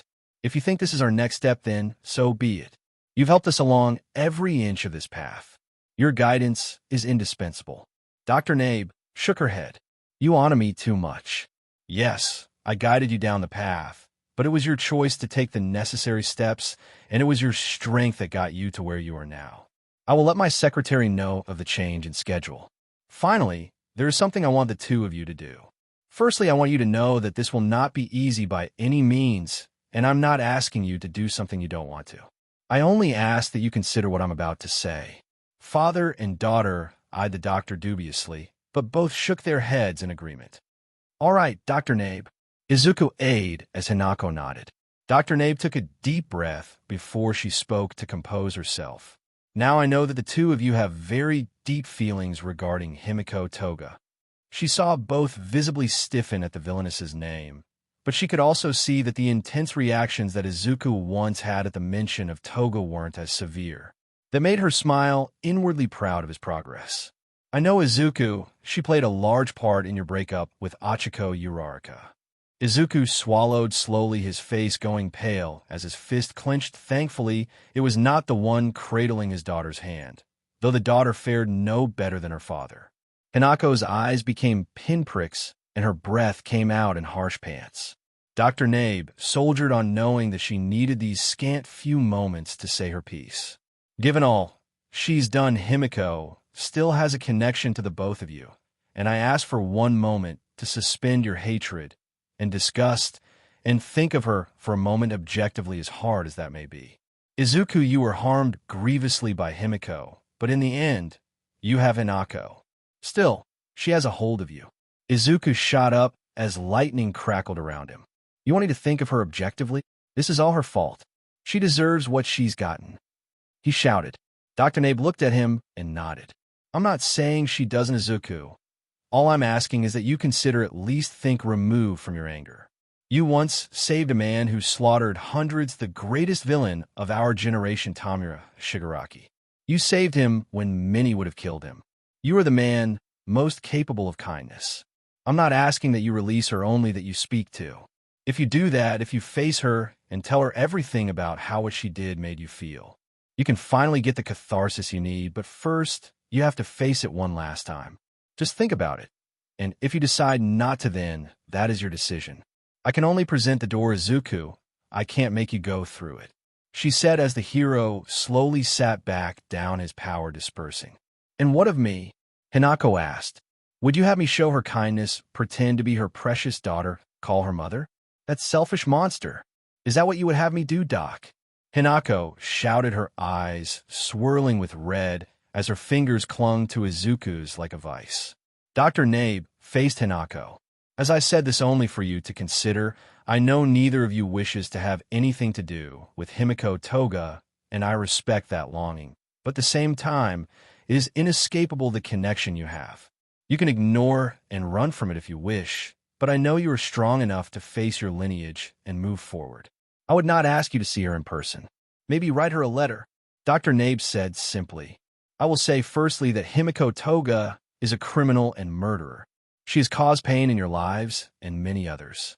If you choose not to interact with her, no one could blame you. I'm asking that you show the strength that I know you have and get the closure you need to close that chapter on your lives. She doesn't deserve it, Hinako said, standing up. She doesn't deserve to see me.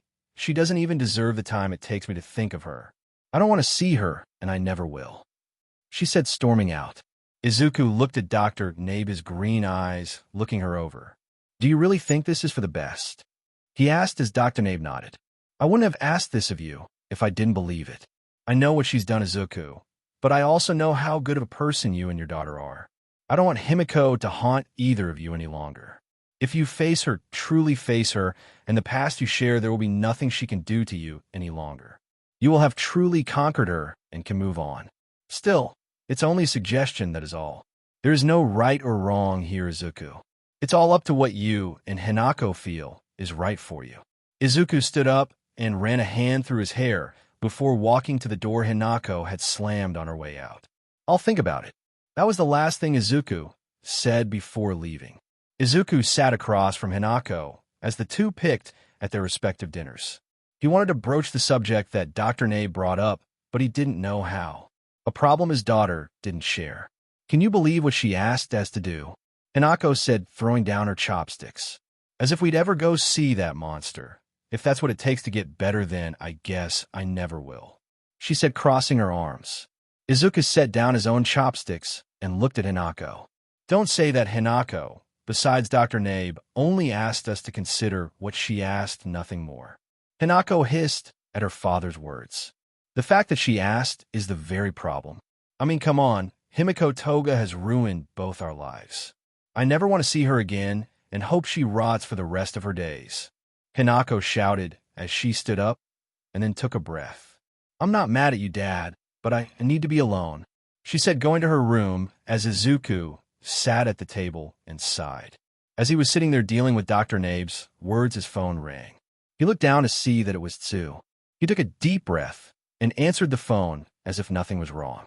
"Hey, Tsu, how are you doing?" he asked, only hearing silence before Tsu's voice came through the speakers. "What's wrong?" she asked, without any room for him to argue that there was nothing wrong. Tsu always did cut to the heart of the matter, no matter what, and he knew there was no point in trying to convince her otherwise. He gave a sigh as his way of waving the white flag. "All right, you got me. Hinako and I had a session, and it didn't end well," he said, moving to his bedroom and shutting the door to have this conversation. Tsu immediately began to back off after hearing this was about Hinako and his therapy. "I'm sorry, Izuku, if you don't want to talk about it, that's fine. I understand," she said as Izuku shook his head. "No, Tsu, it's fine. You are a very important part of my life now. I don't want to hide anything from you." Without going into too many details, Dr. Nabe asked us to consider going and speaking to Toga one last time. He said, and even the words on his tongue felt wrong. The notion of going and seeing her filled him with dread so deep it rooted him to the ground where he sat. "Oh, that's a lot," Tsu said, not really sure what to say. In the plainest of terms, she would tell Izuku to get a new therapist. If she were in his shoes, there's no way she could bring herself to go see someone that had done something so terrible to her. "I don't know what to say, Izuku," she said. Honestly, as Izuku gave a soft chuckle. "That's okay, I had the same reaction when she told me that too. I mean, it's crazy, right? Going to see Toga, she nearly ruined my life. I don't want to say it, but after Achiko left me, I was so lost, and she was the cause of that," he said, clenching his fist. "But at the same time, I trust Dr. Nabe, and if she says this will help give me the catharsis to move on fully, I should do it right," he asked as Tsu let out a breath slowly. "I really can't say yes or no, Izuku.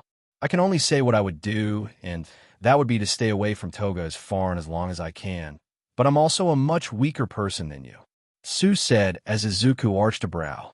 "So you're not weak, you're one of the bravest people I know.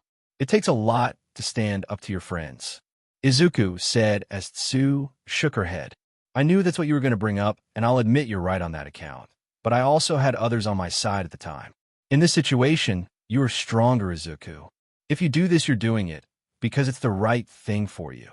You're going to face a terrible person, look them in the eye, and talk to them. Tell her what she did to you, and then walk away. That'll take a lot," she said simply as Izuku nodded. "Whatever you decide, I will support you, because just like I am to you, you are a very important part of my life too," she said as both smiled. Hinako sat up at the ringing of her alarm. She pressed down on it to silence the soft ringing of the device. "Today's the day," she said as she threw off her covers and slipped out of bed. This would be her first day back in public school, and she didn't want anything to ruin it or jinx her chances. She walked over to her uniform in her underwear and took it from where it was hanging on the wall. The uniform consisted of a white button-up shirt and deep green skirt. Hinako got dressed, slowly inspecting each piece of her uniform for any problems. After inspecting herself for the 5th time, she walked to the bathroom and did her morning routine. Hinako looked into the mirror as she brushed her hair, looking at the long silken blonde hair cascading down her shoulders and shaking her head. "I need a change," she said as she began to work with her hair. Izuku stood in the kitchen steadily looking at the clock and back to the plate of food he'd made for his daughter on this very special morning. He decided to make all her favorites, but seeing as how Izuku wasn't the greatest of cooks, he called in a bit of help from his old classmate Sato. On the plate was a trio of cloud-like pancakes and whipped cream sprinkled in cinnamon sugar. "I don't understand how she functions with this much sugar coursing through her system," he said, shaking his head. Izuku cast his eye to the clock one more time, and after seeing the time it displayed, he rounded the corner to call for Hinako and was nearly head-butted by his daughter, only narrowly managing to pull his head back in time. "Hinako!" Izuku shouted as Hinako sat down at the table. "Sorry, Dad," she said before her greenish-yellow eyes sparkled at the sight of the pancakes. "Oh," she said, picking up her utensils and reaching for the syrup. "Thanks, Dad," she shouted before diving in. Izuku just shook his head and then noticed what Hinako had done with her hair.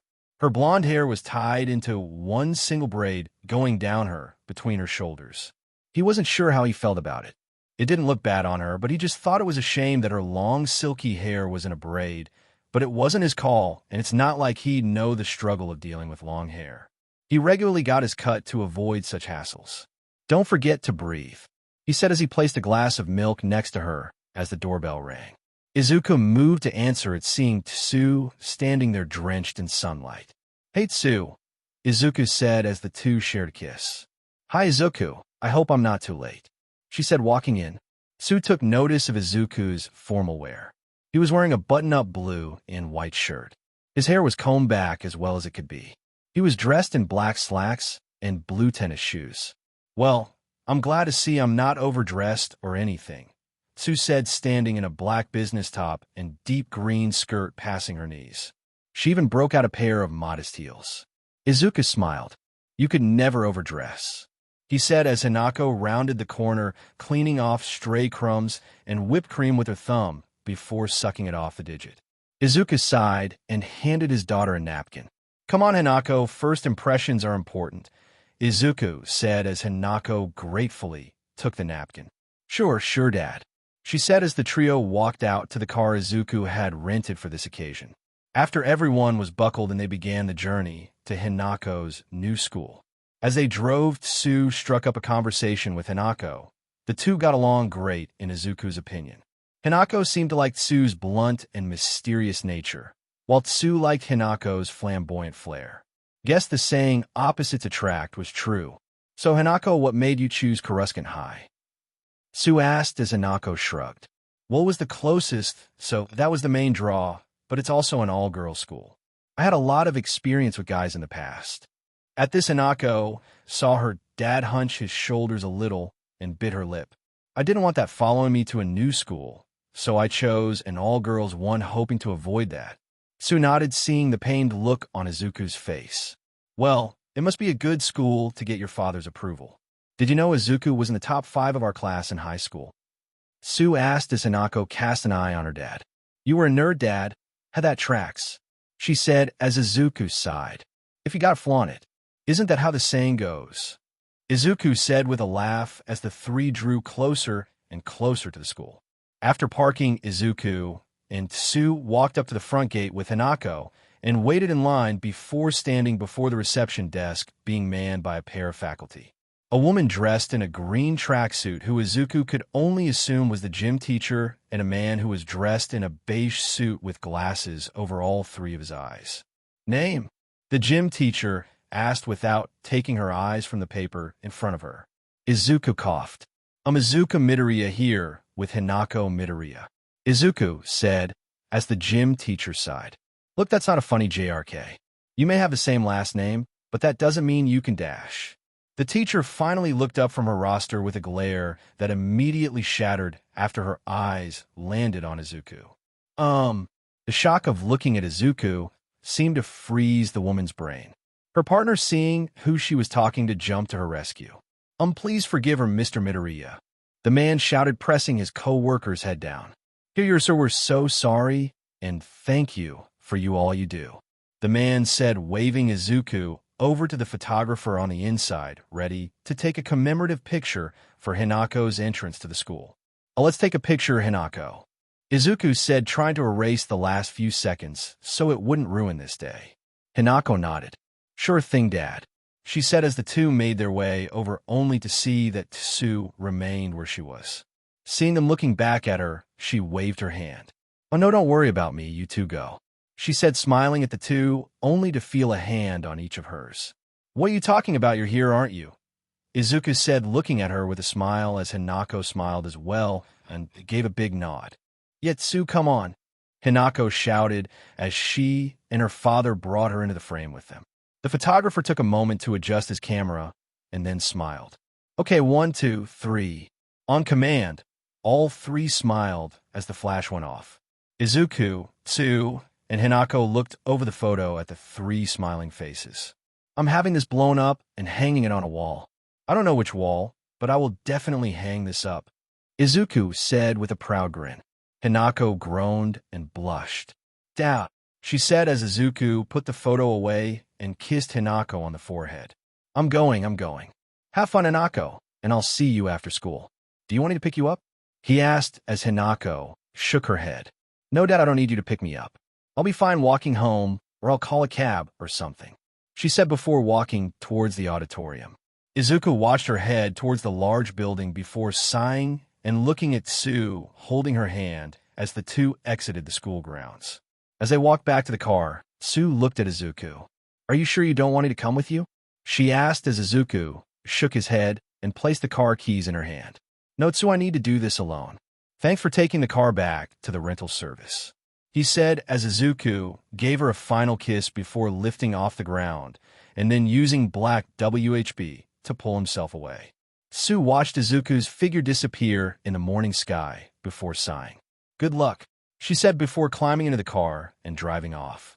Izuku had given serious thought to what Dr. Nabe had asked of the two of them a month ago, and though Hinako had seemingly no plan to do as Dr. Nabe asked, Izuku had struggled with it until coming to his decision. A decision that led him back to Tartarus. Izuku walked in after going through the necessary security procedures and walked down the hall towards the visiting room. He sat down in front of the pane of reinforced glass and took a final breath. I'm doing this to get better. I'm doing this to get better, Izuku repeated to himself again and again until the door behind the glass opened and his breath caught in his throat. He clenched his fist as Himiko Toga's eyes looked towards him. Izuku felt his stomach lurch as Himiko smiled, so brightly like he was the best thing in her life. How could she light up like that after what she'd done to him? It made him sick with rage, seeing her so happy. Himiko struggled against the guards, forcing them to move faster towards the chair, which she was eventually locked into. Izuku! Himiko shouted happily, her eyes practically forming hearts as she looked at him. He forced himself to look her in the eye. Hello, Toga, he said as Toga frowned. That's so cold, call me Himiko. I'm a mother of your child after all. That's the least you could do after snatching her from me. How is Hinako? Is she here right now? Bring her in, all three of us together in the same room. She shouted, nearly foaming at the mouth. Izuku shook his head. Hinako is not here. Himiko, I don't know if she'll ever come here again. I came here for only one reason. Himiko smiled as her eyes darkened with pleasure. Oh, Izuku, right here, and now how bold, I didn't know you were into VYRSM, she said, licking her lips. Izuku took a breath and just looked at Himiko. She smiled wider. You've grown, honey. Normally that would send you into fits. Fine, why are you here? She asked as Izuku leaned back. I came here for one reason, and that is to talk to you one final time, to lay everything out once and for all, and this will be my final time coming to see you, Himiko, Izuku said as Himiko waved her head from side to side. You know, that's the third time you've said that to me, Izuku. The first time you said it was when you had Hinako snatched from me, and then you said it again when you brought Hinako to see me, and now this time. I don't know if I can take you at your word anymore, Izuku. You just can't resist me. Admit it, you want me back. She hissed. Izuku felt himself grit as he looked at her. He wanted to scream and stand up in outrage. He wanted to punch through the protective glass and squeeze the life from her. He could do it. He'd have his hand around her throat before anyone could enter the room and stop him. He wanted this so bad, but that wasn't what he was here for. He was here to become a better person and leave Himiko and her influence behind him forever. Himiko's eyes glowed as she stared into his green eyes and smiled. "I saw that, Izuku. You want to kill me," she said, leaning back and dragging her tongue across her teeth. "You want to be so perfect all the time for everyone. Pretend you have no faults, but I know the real you, Izuku. I've seen that look in your eyes. You wanted to kill people before. You're a bad boy, especially when you were with me. You were so rough you left bruises. That's the real you, the you that you become when you're with me." Izuku shook his head. "I can't deny I'm not perfect, Himiko. I've had urges to do bad things, but I never acted on them. But I'm not here to justify myself to you. I'm here to tell you finally and without hesitation how I feel about what you did. You ruined something for me, Himiko, something I can never get back, and I can't stop hating you for it," he said calmly as Himiko's eyes narrowed at him. She was finally paying attention. "Oh, is that so? You hate me?" she asked as Izuku swallowed before continuing. "I loved Achiko, and you tore us apart. You're selfish beyond words. I won't forgive you for that ever. As if that wasn't good enough, you took her place. You tainted her memory in my mind. I can never look back on any moment with her without thinking that maybe that wasn't her. Maybe it was you. Destroying our relationship was bad enough, but you went a step further and poisoned her memory." He growled as his glittering green eyes stared into Himiko's yellow ones. For the first time, the villainess was visibly shaken. Himiko was panting as her fingers clung to the arms of the chair. "You ungrateful BSDRD." Himiko raged, pulling at her restraints. "She wasn't good enough for you. She didn't trust you. She left you. She hurt you. I was there for you. I helped you heal, and I made you into the #1 hero. If it wasn't for me, you'd be dead, or worse, some no-name hero. You owe everything you became to me," she shouted as her tirade dotted the window with her spittle. "I'm a mother of your child. You should be on your knees thanking me," she shouted, raging and struggling against her bonds until they tore into her skin. Izuku looked across at her, his face still set in a glower as he spoke. "You're right," he said, simply stopping Himiko in her tracks as she stared at him.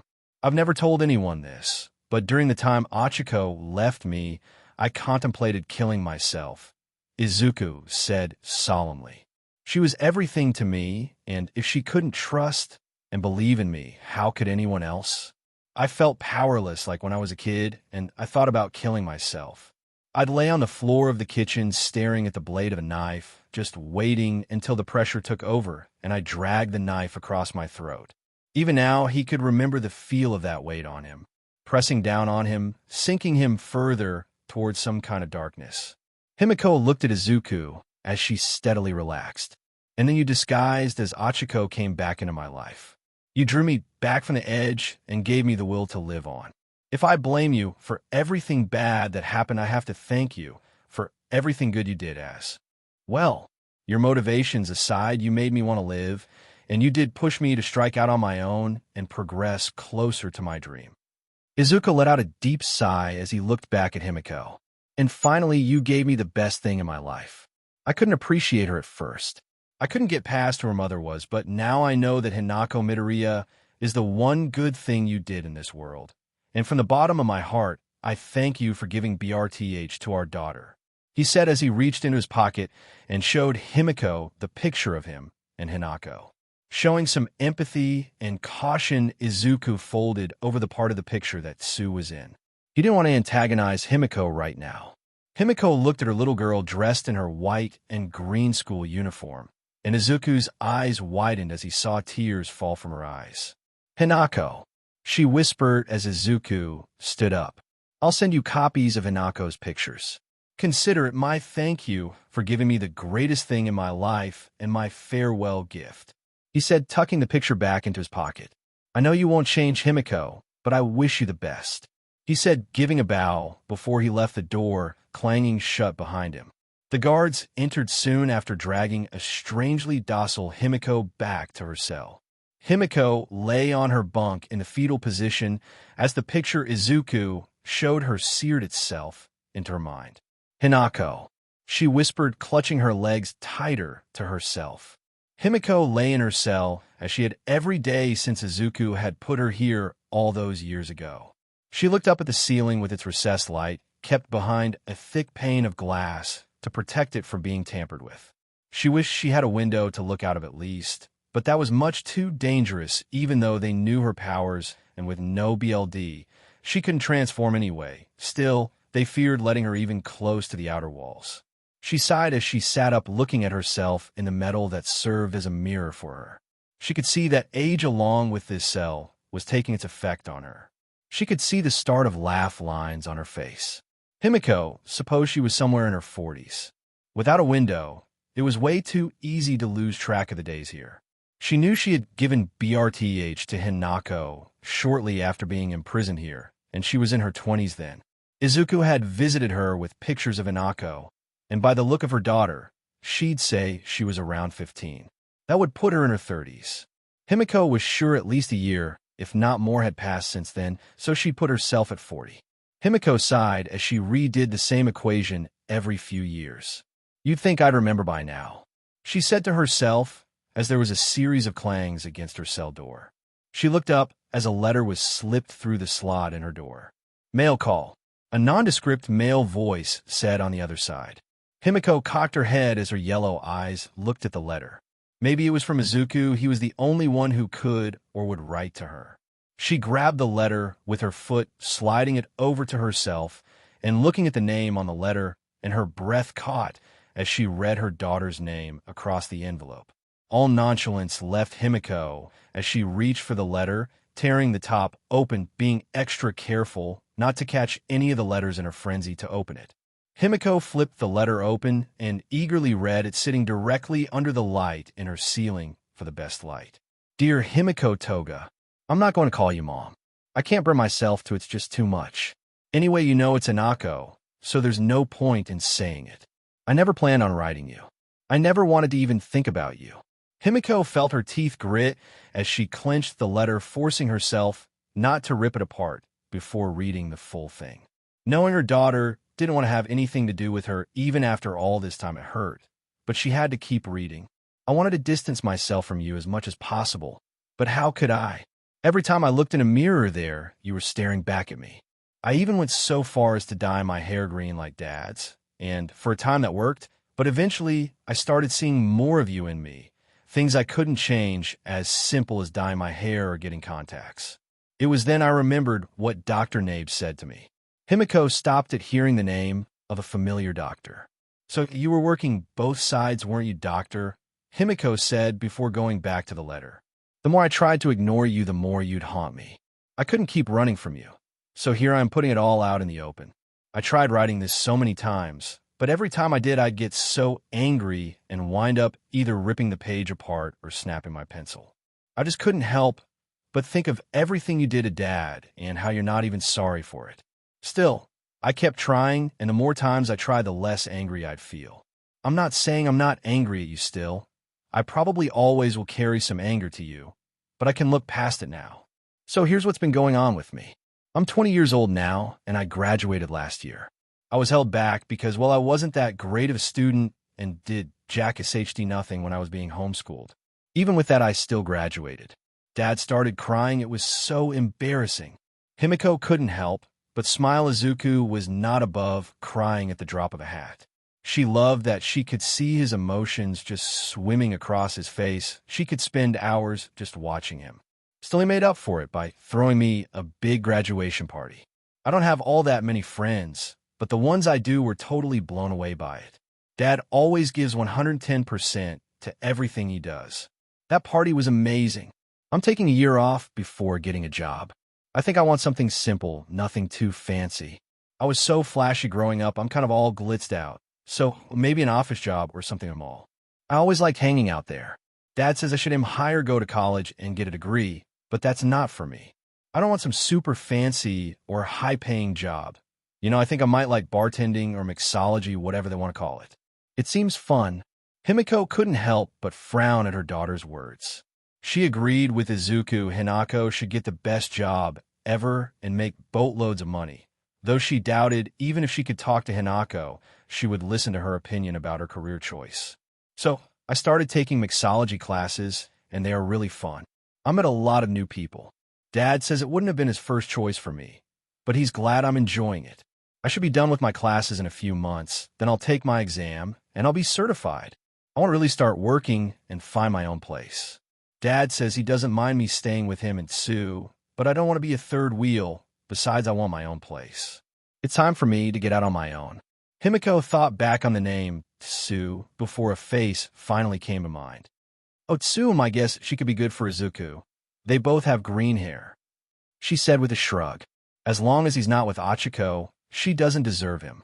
She said, giving her 2 cents on the matter to the open air before going back to the letter. Yeah, I know you probably don't want to hear about Dad and another woman. Well, too bad. Sue is good for him. She's nice and quiet and just gets Dad. I'm sure he's going to propose any day now, and they need their space for newlywed stuff. Maybe I'll have some brothers and sisters on the way. Anyway, Toga, that's about all I wanted to say to you. I can't say I love you, but I don't hate you. And well, thank you for giving BRTH to me and choosing a great dad. Sincerely, Hinako, Toga, Midoriya. Himiko looked at the letter, rereading it several times, but what stuck out to her was that Hinako had used her last name at the end of the letter. She began to cry, tears pouring down her face as she looked at the letter, noticing something had fallen out of it. She picked it up, seeing it was a picture of her Hinako, a young woman in her own right. Hinako was dressed in tight jeans and a t-shirt with Deku written across it. Her blonde hair was tied back into one long ponytail. My baby girl, she whispered. Himiko was so proud of her girl, knowing she was living a life that she chose, and furthermore, she had achieved something Himiko couldn't have. Hinako had made a place in the world for herself that she was content and happy with. I'm so proud, Himiko whispered as she clutched the letter to her chest. Thank you for joining us on this journey through What If Deku and Toga Had a Daughter. We hope you found it as captivating as we did. A big thank you to Jojoflow for creating such an engaging story. Don't forget to visit their profile on fanfiction.net for more fantastic works. The link is in the description below. If you enjoyed this video, please give it a thumbs up, share it with your friends, and subscribe to Zenin Fanfic for more intriguing explorations into fanfiction and fantasy. Your support helps us create more content like this, and we love hearing your thoughts and suggestions in the comment section. See you soon in the next video.